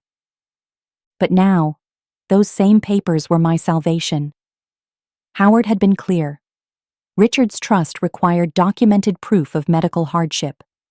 Proof that the bills, the ones that had stolen my sleep and hollowed my days, were real. My ticket out of this mess wasn't found in some secret fortune or sudden windfall, but in the very things I'd been too ashamed to face. The irony wasn't lost on me. I stood at the edge of the table, the morning light streaming through the window and catching on the glossy hospital logos. The dining room felt different today, less like a battlefield, more like a sanctuary where I could finally begin to reclaim my life. I pulled out the first envelope, my fingers tracing the crisp fold. Memorial Medical Center, it read, the address below it familiar from too many sleepless nights. I opened it carefully, the paper crackling like an old memory. Inside, the bill listed every test, every scan, every moment I'd spent in a sterile room under harsh fluorescent lights, waiting for news that was never good. Chemotherapy sessions, radiation treatments, specialist consultations, each one cataloged with the cold precision of a machine that didn't care whether you lived or died, only that you paid. The numbers danced in columns, black ink that bled into my vision. $1,250 for the PET scan, $4,800 for the oncologist, $620 for an MRI I barely remembered. My breath caught, but I forced myself to read each line, to acknowledge each debt. This was my life now, a ledger of pain and survival. But today, each line was also a lifeline. Proof that I had suffered enough, that Richard's trust could finally be unlocked. I set that bill in the ready pile and reached for the next. The stack grew slowly, a record of every indignity I'd endured. The time they lost my file, and I sat for hours in a drafty waiting room, the nurse's polite apology after the technician forgot to remove the IV, the prescription that cost more than my monthly grocery budget. Each memory unfolded like a map of a journey I never wanted to take. But with every bill I opened, every amount I recorded, I felt a tiny weight lift from my shoulders. Each paper brought me one step closer to the relief Richard had promised. Emma's laughter still echoed in my mind, her disbelief that I could find any solution to my mess. "Sure, Mom," she'd said, her tone tinged with impatience. "I'll believe that when I see it." I wondered if she'd ever understand how heavy these envelopes had felt, how alone I'd been every time I opened the mailbox. She'd never once asked to see the bills, never once offered to help. Maybe she didn't know how, or maybe she just didn't care. I pushed the thought aside and focused on the task at hand. By the time I reached the final envelope, the table was covered in a patchwork of white, cream, and pale blue, each bill a different shade of despair. I looked at the mess I'd made and felt a pang of guilt, like I'd let my life slip through my fingers. But then I reminded myself that Richard had planned for this, had planned for me. His trust wasn't charity. It was a testament to the love we'd shared, a promise that even in the darkest times, he'd be there to catch me. I gathered the bills into a neat stack, smoothing the creases, aligning the edges like a soldier preparing for inspection. This was my proof. My hardship wasn't just emotional. It was documented, itemized, and waiting for a lawyer's stamp. Howard would know what to do. He'd walk me through the next steps. I'd sat across from him enough times over the years to know that. He'd always had a quiet way of explaining the complicated things, of making the legal labyrinth feel like a simple garden path. I made myself a cup of tea and carried the stack of bills into the living room, setting them on the coffee table where the morning sun lit up the figures in bright relief. I took a sip and let the warmth steady my nerves. This was no longer a time for fear. This was a time for action. Richard had given me this chance, a second chance, really, and I would not waste it. The phone rang, breaking the silence. For a moment, my heart lurched. Emma again, maybe. Or one of the collection agencies that had perfected the art of calling just when I'd found a moment of peace. But it was neither. It was Howard's assistant, Lisa. "Mrs. Peters," she said, her voice calm and warm. "Mr. Gilman asked me to confirm your appointment tomorrow at 9. He also wanted to remind you to bring any relevant documentation related to your medical bills. He said that would be the key to releasing the trust funds." I felt the tears prick the corners of my eyes, but I blinked them back. "Thank you, Lisa," I said, my voice steadier than I felt. "I have everything. Tell Mr. Gilman I'll be there." After she hung up, I allowed myself a single, shaky breath. This was it. The last step in the maze Richard had built so carefully. The conditions he'd put in place weren't meant to keep me from the money, I realized now. They were meant to protect me from myself, from making decisions out of fear or desperation. Richard had always known I was the kind of person who'd shoulder every burden until it crushed me. He'd always been the one to remind me that it was okay to accept help, that it didn't make me weak to ask for what was mine. I reached for my teacup, the steam curling around my fingers. I thought about the woman I'd been before Richard died. Confident, maybe a little too trusting that life would always turn out all right. I thought about the woman I'd become in the months since, afraid, lonely, burdened by debts and doubts that I'd never imagined would be mine to bear. And I thought about the woman I was today, wiser perhaps, more cautious, but also stronger, ready to fight for myself, even if Emma couldn't see that yet. Tomorrow, I would walk into Howard's office with the stack of bills in my hands, the proof of every hardship I'd endured. I'd show him that I'd met the conditions Richard had laid out. I'd claim what was mine. And then I'd show Emma too. I'd show her that the mother she thought was weak had faced down every fear, every sleepless night, and had come out the other side. Because sometimes, the conditions life hands you aren't just obstacles. Sometimes they're the measure of your strength and your worth. And I intended to prove I was worthy of every penny Richard had left for me. I dressed carefully that morning, each button on my blouse fastening with the weight of purpose. I chose the navy one, my late husband Richard's favorite, a soft silk that still smelled faintly of lavender sachets. The mirror reflected a woman older than I remembered, fine lines etched around my mouth and eyes that carried the stories of sleepless nights and whispered prayers. But there was strength there too, a quiet resilience that I hadn't always recognized in myself. Today was not just another appointment.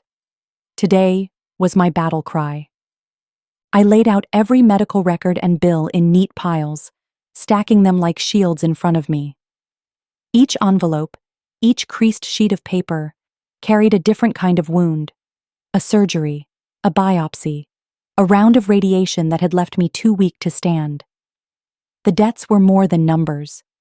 They were the echoes of every moment I'd felt vulnerable and alone. But now, these same papers were the proof that would unlock the trust Richard had left me. Proof that I had suffered enough to deserve his protection. I slipped them into a leather tote that had belonged to Richard, the one he'd carried to board meetings and charity events. I liked the way it felt in my hands, sturdy, dependable. A reminder that he'd been here once too, navigating contracts and boardrooms with that same unshakable confidence. I took a deep breath, squared my shoulders, and stepped out into the crisp morning air. The drive downtown was a blur of red lights and brake lights, the city already awake and bustling with people who had no idea that today was the most important day of my life. I watched mothers herding children into schools, men in suits crossing streets with coffee cups in hand, young women in yoga pants dashing into cafes. They all seemed so confident, so sure of themselves, while I felt like I was balancing on a high wire with no net.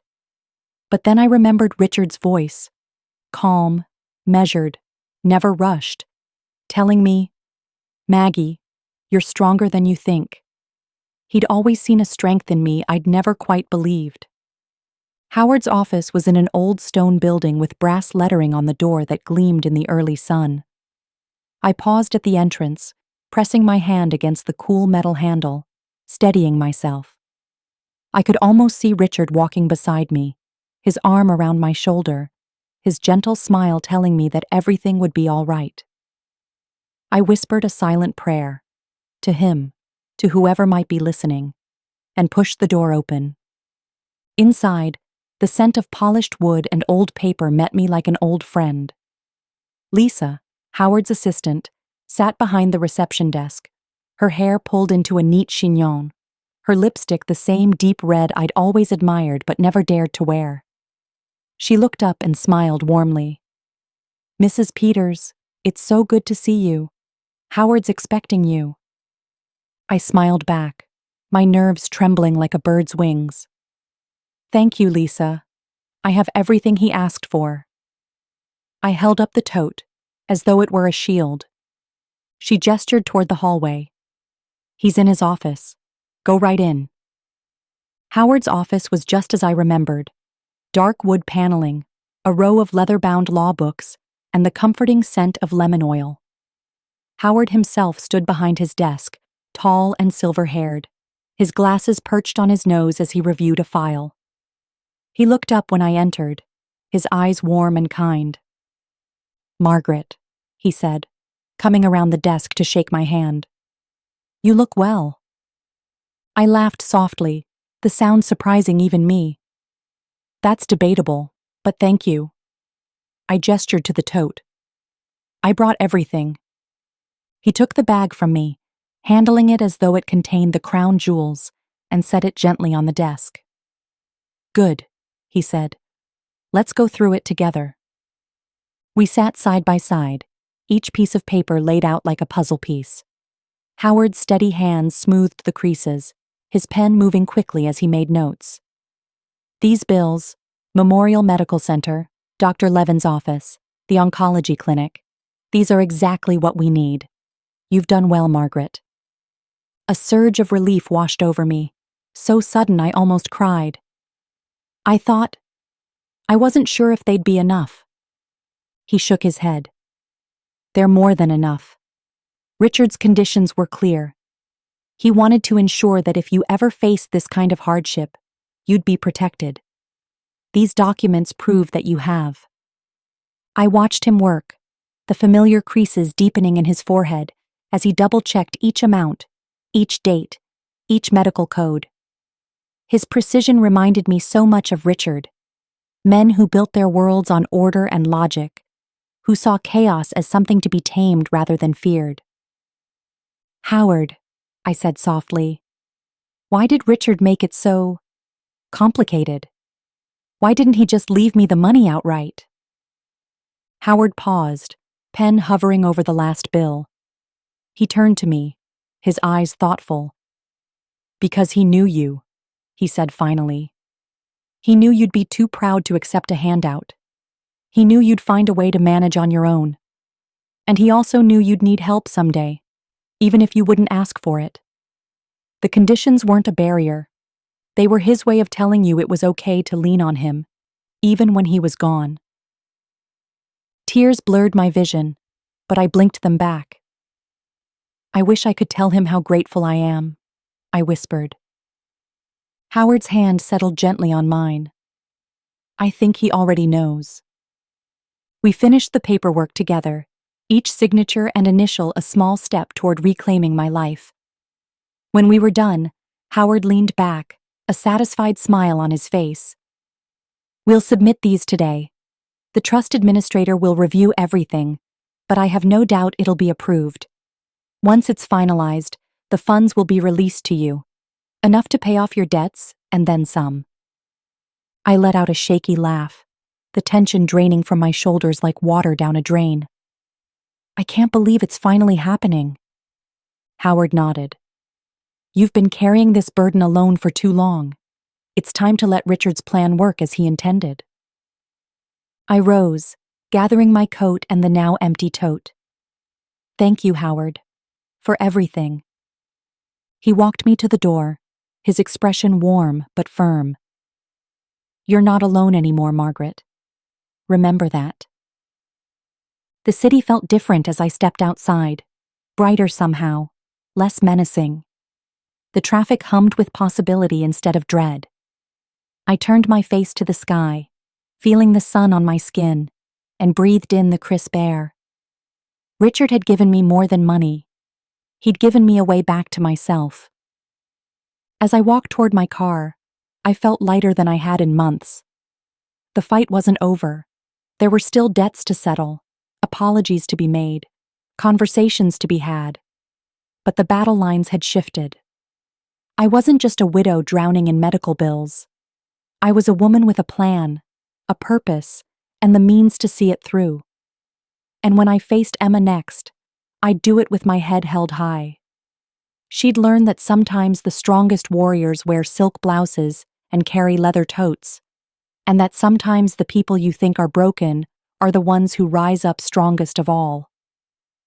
Howard's eyes widened as he reviewed the documents I'd brought. He adjusted his glasses on the bridge of his nose, his fingers tracing each line with the precision of a man who'd spent a lifetime in the details of contracts and fine print. His office, warm with the scent of lemon oil and old books, seemed to hold its breath with me, waiting for his judgment.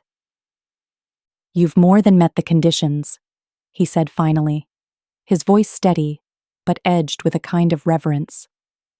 Margaret, you're entitled to the full trust distribution. I let out a breath I hadn't realized I'd been holding. It felt like every weight I'd carried, the debts, the worry, the constant knot in my stomach, slid off my shoulders and landed on the floor with a dull, invisible thud. For the first time in what felt like years, I let myself believe that maybe, just maybe, I wasn't going to drown after all. Howard looked up at me, his eyes kind behind the glasses. Your husband set this up very carefully, he continued. He wanted to make sure you'd have the means to take care of yourself, even if he wasn't here to see it. He paused, his gaze softening. He thought of everything. I swallowed hard, my throat tight. Richard's face came to me then, his smile that never quite reached his eyes when he was worried, the way he'd squeeze my hand before making a difficult decision. The man who had always carried the weight of the world on his shoulders so I wouldn't have to. And even now, years after he'd left me, he was still doing it, still taking care of me. Howard, I managed, my voice cracking slightly. Does this mean I can pay everything off? The hospital bills, the insurance, the collections, everything? He nodded firmly. And still have plenty left to live comfortably, he said. Richard structured the trust to generate income from investments as well, so you'll have an ongoing stream of support. He flipped the last page, his pen tracing the signature lines with practiced efficiency. There's also a discretionary clause that allows you to use the funds for anything you consider necessary for your health and well-being. He wanted you to have control, Margaret. He didn't want you to feel dependent on anyone. I felt a tremor in my chest, something like laughter but edged with disbelief. Control. It had been so long since I'd felt that word had anything to do with me. For months, I'd been nothing more than a name on a bill, a case number, a patient ID. But now, thanks to Richard's foresight, I was more than that again. Howard handed me a clean sheet of paper. I'll need your signature here to authorize the disbursement, he said. Once that's done, I can get the trust administrator to begin releasing the funds. It should only take a few days. My hand shook slightly as I took the pen. Signing my name felt like reclaiming a piece of myself I'd lost somewhere in the shuffle of medical appointments and whispered conversations with billing departments. It was more than ink on paper. It was proof that I hadn't been left behind. When I set the pen down, Howard looked at me with a satisfied nod. "There," he said. "That's done. Now, Margaret, I want you to take a moment and realize what this means. You're free of the debt. You can get the treatments you need without worrying how to pay for them. You can live your life." The tears came then, sudden and hot, rolling down my cheeks in a torrent I couldn't stop. I covered my face with my hands, ashamed of the rawness of it. "I'm sorry," I murmured, my voice muffled. "I didn't expect to—" Howard's hand rested gently on my shoulder, a comforting weight. "You don't need to apologize," he said quietly. "You've carried a burden alone for too long. Let yourself feel it. Then let it go." I lowered my hands and looked at him, his face blurred by my tears, but somehow clearer than ever. "I don't know how to thank you," I said. "You, and Richard, have given me my life back." He smiled then, a small, knowing smile that said he understood more than I could ever put into words. "You can thank Richard," he said simply. "And maybe, when you're ready, you can help someone else the way he helped you." I nodded, the idea warming something deep inside me. "Yes," I said, the word tasting new and hopeful on my tongue. "I think I will." Howard's phone buzzed on his desk, a reminder that the world kept spinning, that he had other clients, other cases to attend to. But in that moment, he gave me his full attention. "Margaret," he said, his tone gentle but firm, "do you understand that you are not beholden to anyone now? You don't owe anyone an explanation. You don't have to justify your choices. This is your money, your security, your future. Don't let anyone, your daughter, your friends, the world, make you feel like you don't deserve it." I sat a little straighter, the words sinking into me like roots finding water. "Thank you," I said, my voice stronger now. I needed to hear that. As I gathered my things to leave, Howard handed me a folder with copies of the documents. "If you need me," he said, "you know where to find me. I'm always here." I gripped the folder like a lifeline. "Thank you, Howard, for everything." The walk back to my car felt different than it had that morning. The weight I'd carried for so long, the debt, the worry, the shame, seemed lighter somehow. I paused at the corner, the sun breaking through the gray clouds in a sudden blaze of light. It warmed my face, reminded me that even the darkest days could change. I thought of Emma, her smirk when I'd told her there might be money, her disbelief, her laughter that had cut deeper than any bill. I wondered what she'd say now, knowing that her mother was no longer the burden she'd imagined, knowing that the woman she'd dismissed as weak and desperate was, in fact, the beneficiary of a fortune her father had carefully built and shielded just for her. I didn't gloat or revel in the idea of proving her wrong. That wasn't the point. But I couldn't deny the small spark of satisfaction that flared in my chest. I wasn't the woman she thought I was. I was stronger, braver, more resourceful. And now, thanks to Richard, I had the means to live on my own terms. I reached the car and unlocked the door, slipping inside and resting my hands on the steering wheel. I took a deep breath and closed my eyes, letting the warmth of the sun and the weight of the folder in my lap remind me that I wasn't alone. Richard had seen to that. When I started the engine, the radio came on with a burst of music, a cheerful tune that made me smile despite myself. I turned up the volume and let it wash over me, the beat of a new beginning. I pulled away from the curb with a sense of purpose I hadn't felt in years.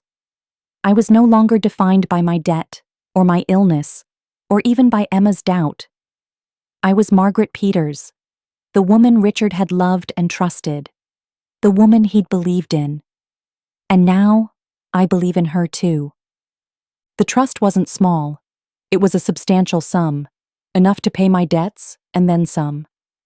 My late husband's final gift, carefully constructed like everything else he'd ever done, with precision and purpose. Howard had explained it all with that calm, measured tone that always made me feel like I could breathe a little easier. "Margaret," he'd said, sliding the thick sheaf of papers across his polished oak desk. "This isn't just a safety net. It's a testament to Richard's faith in you, and in the life you shared." I sat there in his office, the afternoon sun filtering through the tall windows, turning the dust motes into tiny points of light. It felt surreal, like I'd wandered into someone else's life. For months, I'd been living in the shadow of debt, hospital bills piled high, insurance denials stacking up like accusations, each one a reminder that I was alone. Emma's laughter still rang in my ears, her quick dismissal of my worries. "Sure, Mom," she'd said, her voice light and carefree. "I'll believe that when I see it." Well, now I had something to show her. The numbers on Howard's summary sheet were staggering. 7 figures, carefully invested and nurtured by Richard's own hand. I blinked back tears as I let the figures sink in. It wasn't just enough to pay off the hospital, the collection agencies, and the insurance premiums that had devoured my savings. It was enough to buy back my dignity.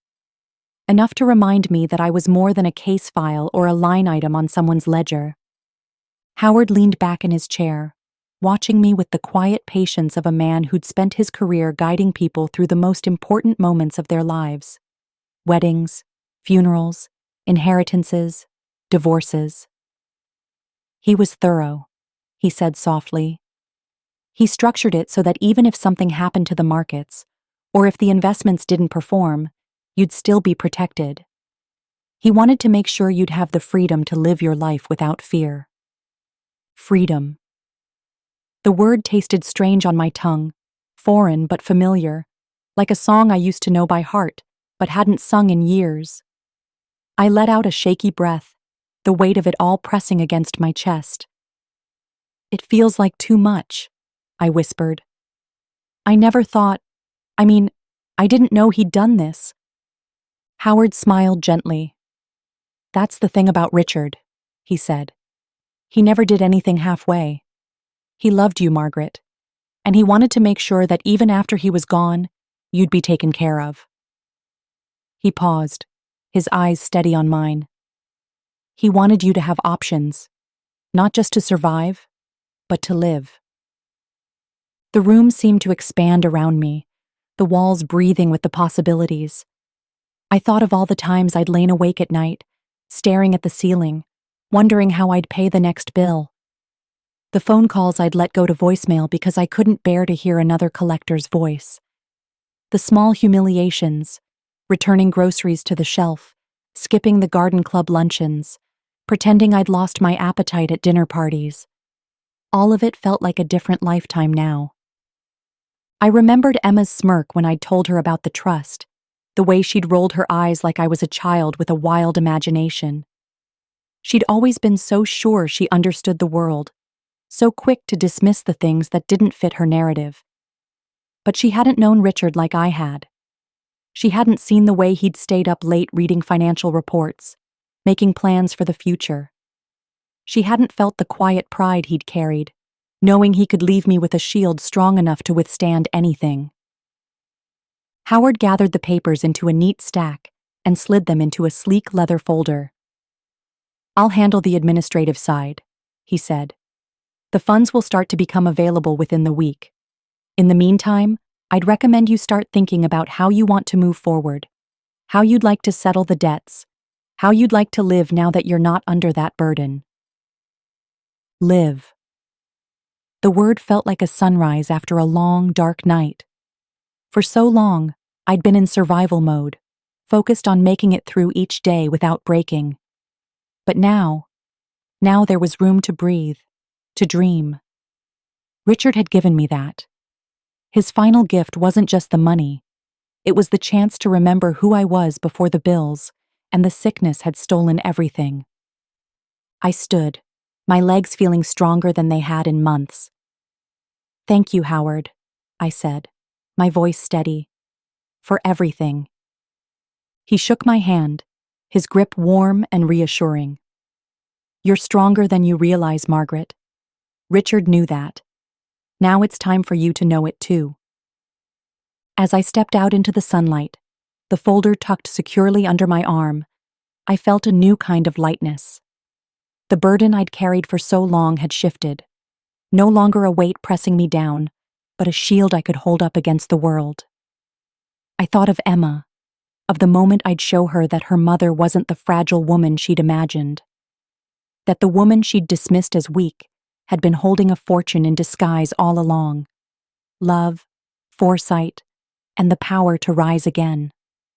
And for the first time in months, I couldn't help but smile. I decided to meet Emma in person, this time in the lawyer's office, so she could see the truth with her own eyes. No more phone calls, no more condescending laughter. I wanted her to look me in the eye and understand exactly who her mother was and what Richard had left behind for me. The morning air was brisk as I stepped out of the car, the sun already climbing higher, casting a sharp light on the stone facade of Gilman and Associates. The building itself felt solid and imposing, a place that had seen generations of deals and decisions that changed lives. Today, it was the stage for the final act of a story Emma didn't even know she'd been a part of. I took a deep breath before walking through the glass doors, my heart a steady drum in my chest.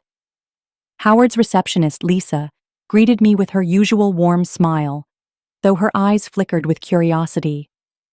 I wondered if she'd caught even a hint of the tension that had been building between me and my daughter.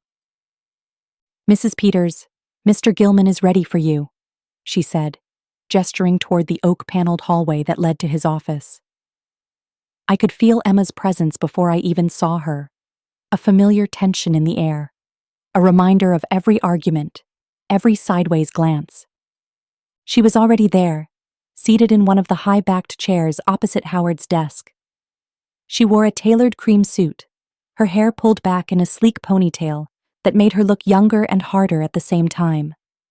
Her legs were crossed, foot tapping just slightly, a small sign of the nerves she'd never admit to. When she saw me, her eyes flickered, a quick sweep that registered my blouse, my shoes, the way I carried myself, assessing, measuring. "Mom," she said, her tone polite but cool. "I didn't realize you'd be here in person." I took my seat beside her, folding my hands in my lap to steady them. "I thought it was important," I replied, keeping my voice even. "This is something that deserves to be handled face to face." Howard cleared his throat, drawing our attention. He wore his usual calm expression, the one that seemed carved from experience and time. "Thank you both for being here," he began. "Margaret, I've completed the review of the trust documents and supporting bills you provided. Based on the terms of the trust and the documentation of medical hardship you've endured, I'm pleased to inform you that you are entitled to the full distribution of the trust." Emma's head whipped toward me, her eyes wide. "Wait, the full distribution ? Howard nodded, his expression steady. "Your father structured the trust carefully, Emma. He wanted to ensure your mother would be cared for, no matter what. The trust is substantial, and its funds are now fully available to her." A flush crept up Emma's neck, the color high on her cheekbones. I knew that look. It was the same one she'd worn at 12, caught sneaking out of the house with a friend, convinced she'd been clever enough to avoid notice. But how much?" she demanded, her voice tight. Howard opened the folder before him, sliding a summary sheet across the desk. "The trust is currently valued at 7 figures, he said calmly. "More than enough to cover Margaret's medical debts and provide her with lasting financial security." Emma's hand hovered over the paper, her fingers trembling. She didn't pick it up. "7 figures?" she repeated, her voice barely a whisper. Yes, Howard said, leaning back in his chair. Your father wanted to be sure your mother would never be at the mercy of medical bills or financial hardship. He wanted her to have choices. Emma's eyes darted to me, her gaze a mixture of shock, disbelief, and, just for a moment, a flicker of something like regret. You never told me, she said, her voice tight with accusation. I met her gaze squarely, my heart steady now. I didn't know, I said simply. I only found the documents recently. I thought it was a few $1,000s at most. I had no idea what he'd left me. She shook her head, her ponytail swinging like a metronome. I thought. I reached across the small distance between us, my hand resting lightly on hers. Emma, I know what you thought, I said gently. You thought I was fragile, that I was too weak to handle things on my own. But I'm not. Your father knew that too. That's why he did this. Howard cleared his throat again, bringing the focus back to the matter at hand. Margaret, he said, his voice softening. You have control over the funds now. I'll oversee the disbursement according to your instructions. You're free to pay off the debts, arrange for any future medical care, and, most importantly, live your life on your terms. I nodded, tears gathering in the corners of my eyes, but I didn't let them fall. I wouldn't give Emma the satisfaction of thinking I was breaking down. Thank you, Howard, I said, my voice clear. That's exactly what I intend to do. Emma rose slowly, her movements mechanical. She avoided my eyes as she gathered her purse. I need to process this, she said, her voice brittle. I'll call you later. I let her go. There would be time for explanations, for apologies, if she was ready to make them. For now, I watched her walk away, her shoulders hunched just slightly, her steps a little too quick. Maybe, just maybe, she'd finally seen the truth. That her mother was stronger, wiser, and more resilient than she'd ever given me credit for. As Howard stood to escort me out, I felt a sense of quiet triumph settle over me like a warm shawl. I was no longer the frightened woman who'd sat in this office, trembling at the sight of a medical bill. I was the woman Richard had trusted with his final gift, and I intended to honor that trust with every breath I took. When Howard handed me the check, Emma's jaw dropped. She stared at the slip of paper like it was a snake coiled and ready to strike, her eyes darting between me and the lawyer as though waiting for the punchline of a cruel joke. The room felt heavy with the weight of unspoken words, the air thick with disbelief and something else. Something like guilt. Mom, I didn't, she stammered, her voice thin and trembling. She reached out a hesitant hand, fingers brushing the check before snatching it back like she'd touched a hot stove. I watched her closely, every movement etched into my memory.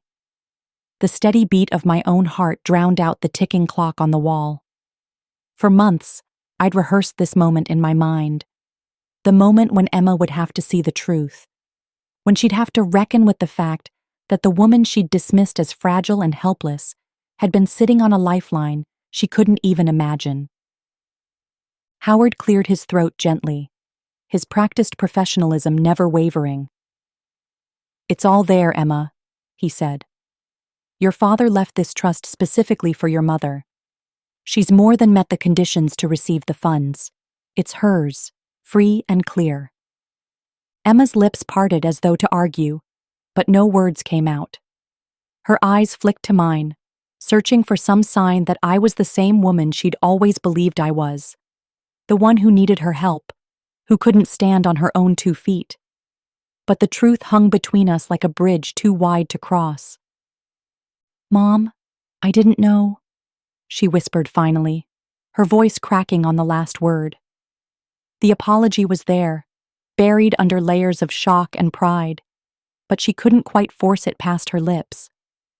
I took a slow, measured breath, letting the moment settle around us. I know you didn't, I said, my voice steady. You couldn't have. I didn't know either. Not until I found the documents. She looked at me like she was seeing a stranger. How much is it? She asked, her voice small. I met her gaze, refusing to let her shrink away from the truth. Enough, I said. Enough to pay every bill, every debt, and still have security left. Your father made sure I'd never have to worry about being alone or destitute. Her mouth opened and closed, but no words came out. Her eyes glistened with unshed tears, though she blinked them back fiercely, refusing to let them fall. I recognized that pride, that stubborn refusal to let the world see her break. She'd inherited it from Richard. Howard shifted in his chair, the leather creaking beneath him. Richard was very thorough, Emma, he said. He structured the trust to grow over time, invested in conservative portfolios, ensuring Margaret would always have something to rely on. Your father wanted her to be cared for, no matter what. Emma's gaze dropped to the check again, her fingers trembling as she traced the numbers. 7 figures. Enough to build a future, to reclaim the dignity that had been stripped away by every pink slip, every debt collector's call. Enough to prove that Richard had never forgotten me, never left me to fend for myself. She let out a shaky laugh, the sound brittle as glass. I thought... She stopped, her eyes darting to mine, pain and disbelief colliding in her expression. I thought you were going to lose everything. I thought that I'd be a burden. I finished for her, my voice gentle but unflinching. That I'd need rescuing. That's what you thought, isn't it? Her silence spoke louder than any confession. Emma, I continued, leaning forward just enough to bridge the gap between us. I know you meant well. I know you thought you were protecting me. But I've been protecting myself, and you, even when you didn't see it. The tears finally spilled over then, rolling down her cheeks in silent streams. She pressed her lips together, her shoulders trembling with the force of her shame. I'm sorry, she whispered, her voice breaking. I'm so sorry. I reached out, covering her hand with mine. I know you are, I said, and I forgive you. But it's time you saw me for who I really am, not the woman you thought I was. She nodded, the tears still falling.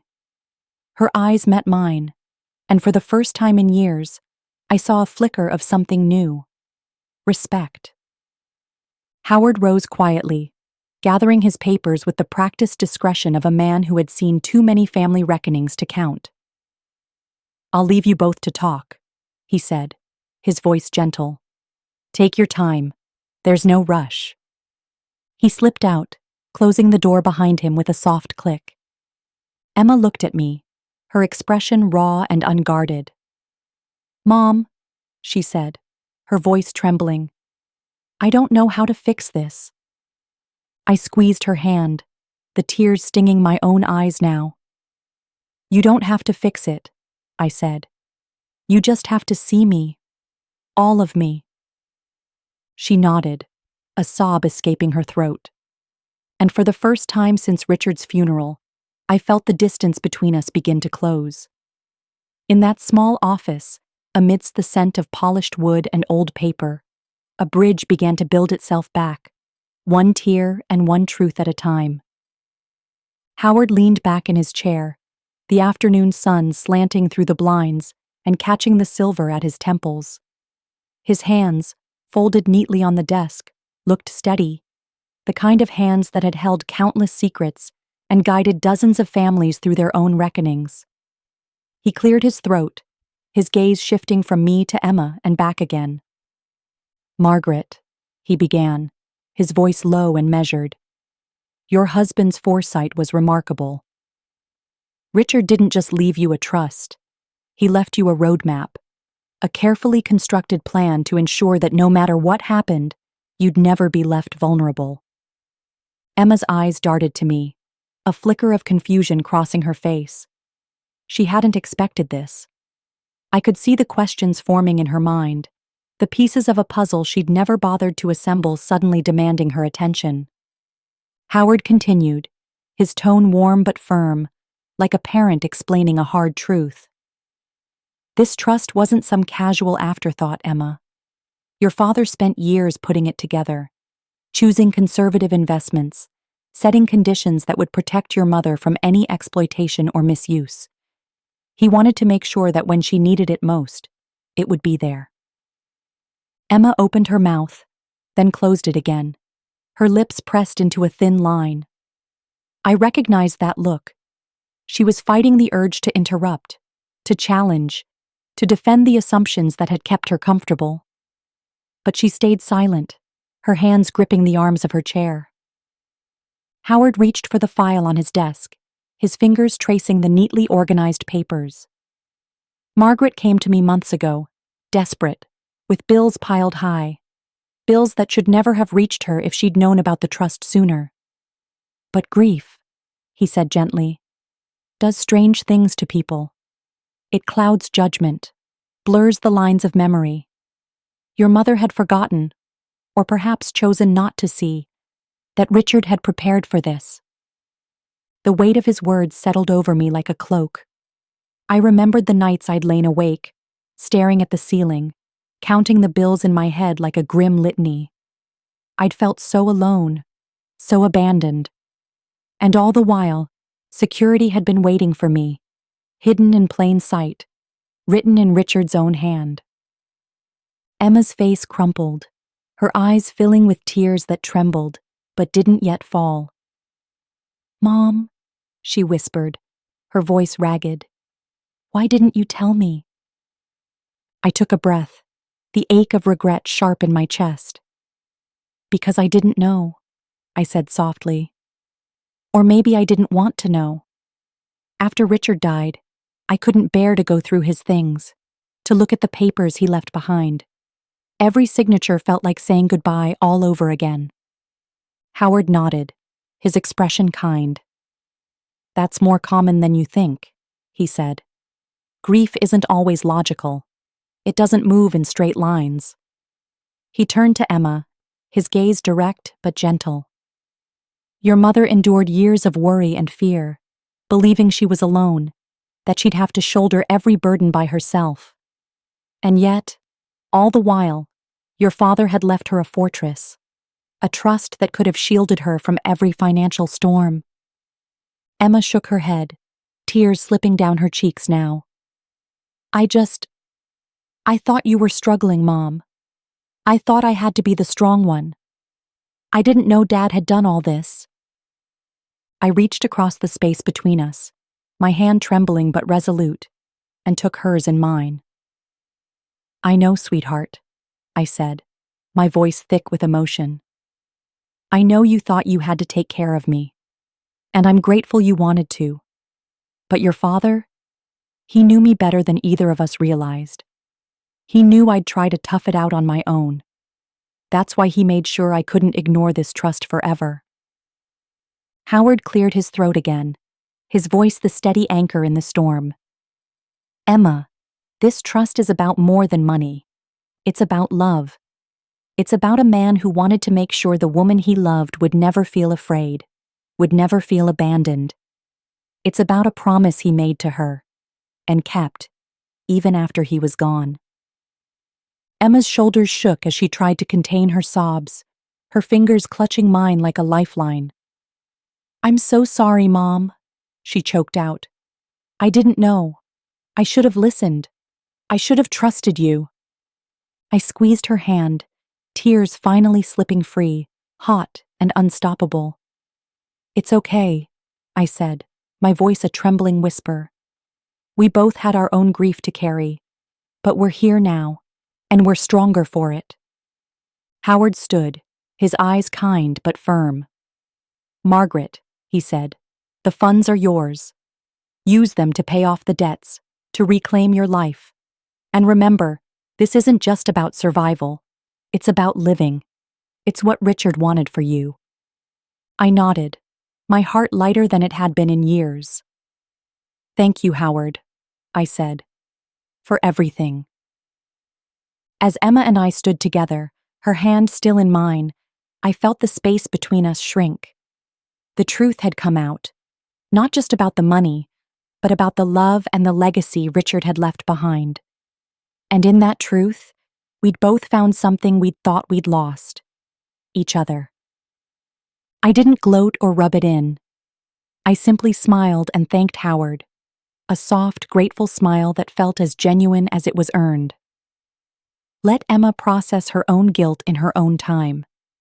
She needed to sit with the weight of her assumptions, to understand that her quick laughter, her dismissive tone, had been misplaced. Howard, ever the consummate professional, shook my hand with a quiet respect. "Margaret," he said, his eyes warm behind his glasses, "you've been through more than most people could imagine. Today is yours to own.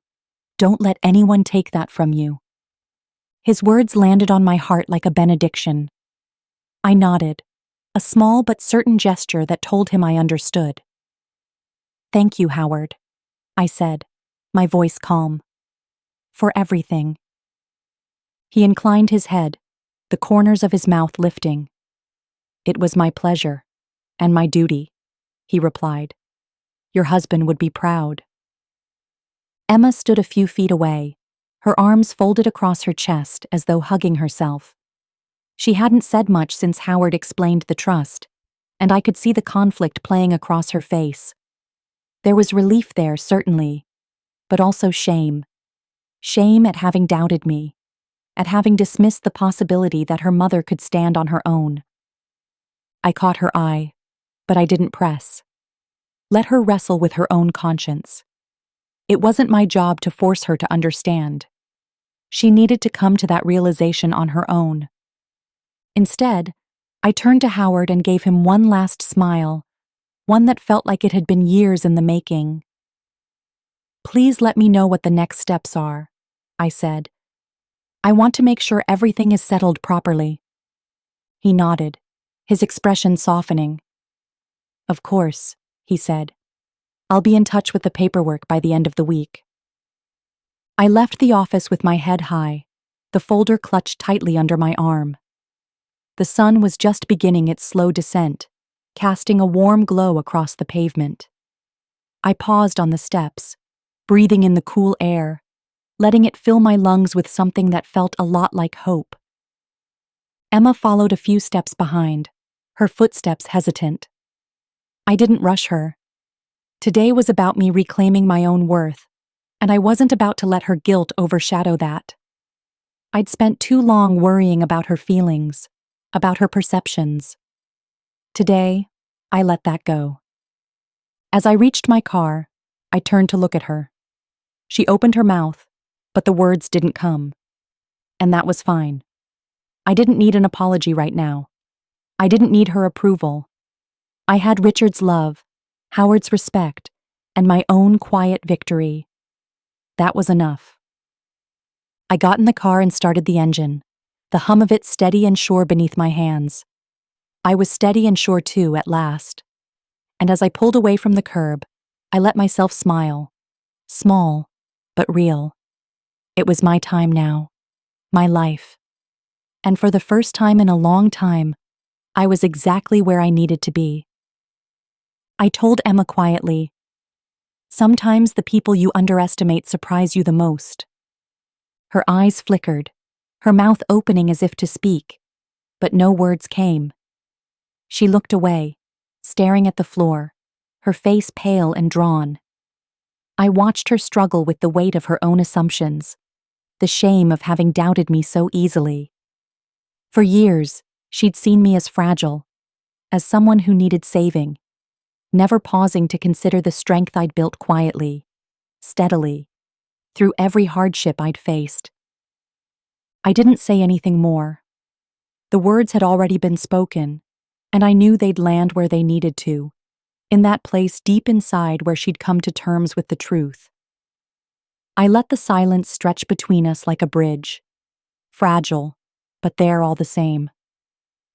The late afternoon light streamed through the window, painting the walls with a soft golden glow.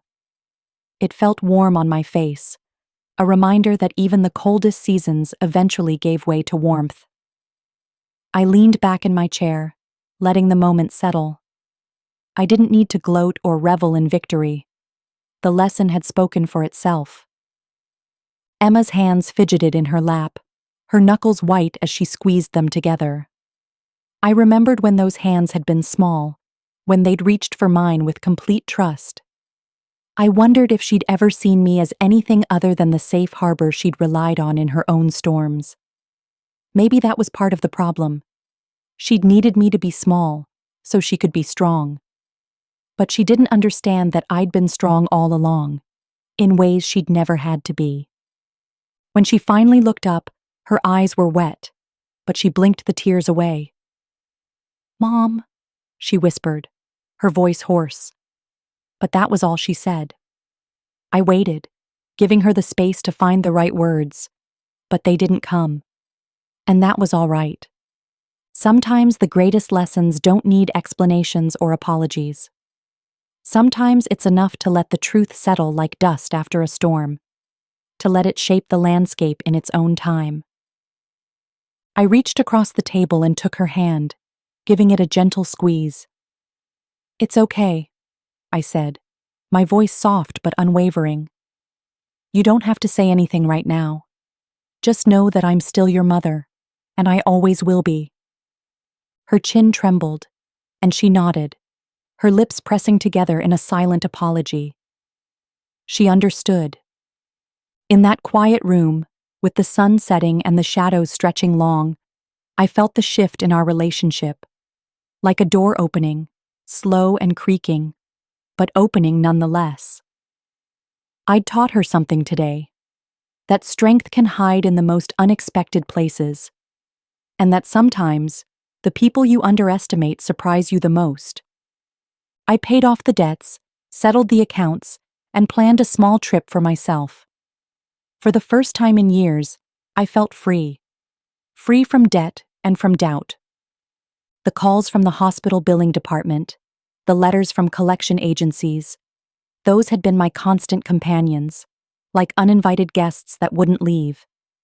But now, each one had been checked off, paid in full, filed away with a satisfying sense of closure. No more pink slips marked "Final Notice" piled up on my kitchen table. No more sleepless nights wondering how I'd get through the next month. The relief was a soft exhale that filled every corner of my home. I stood at the window of my bedroom, the morning sun casting a warm glow over the familiar landscape of my neighborhood.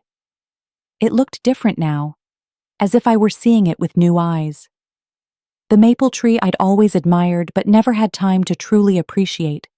The hydrangeas I'd planted with Richard that bloomed every spring. It all seemed to carry a promise I hadn't noticed before. I packed a small suitcase with care, folding each piece of clothing with a sense of purpose. A simple trip, nothing extravagant, a few days by the sea, a place I'd always loved but hadn't visited since Richard's illness had overtaken our lives. It felt like more than a vacation. It felt like reclaiming a part of myself that I'd set aside for too long.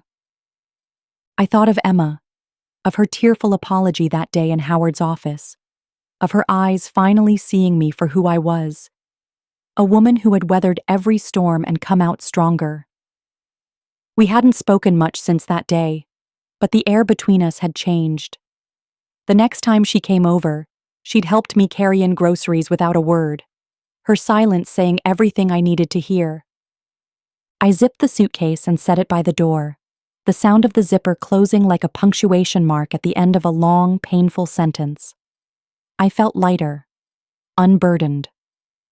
Richard's foresight had given me this gift, but it was more than money.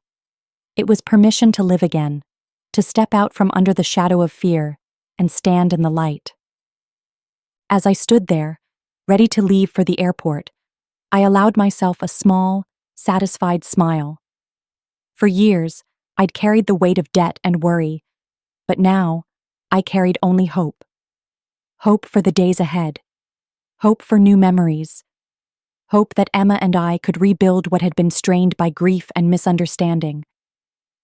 I turned the key in the lock, feeling the click of the door as it shut behind me, and I knew this wasn't just a trip. This was a new beginning.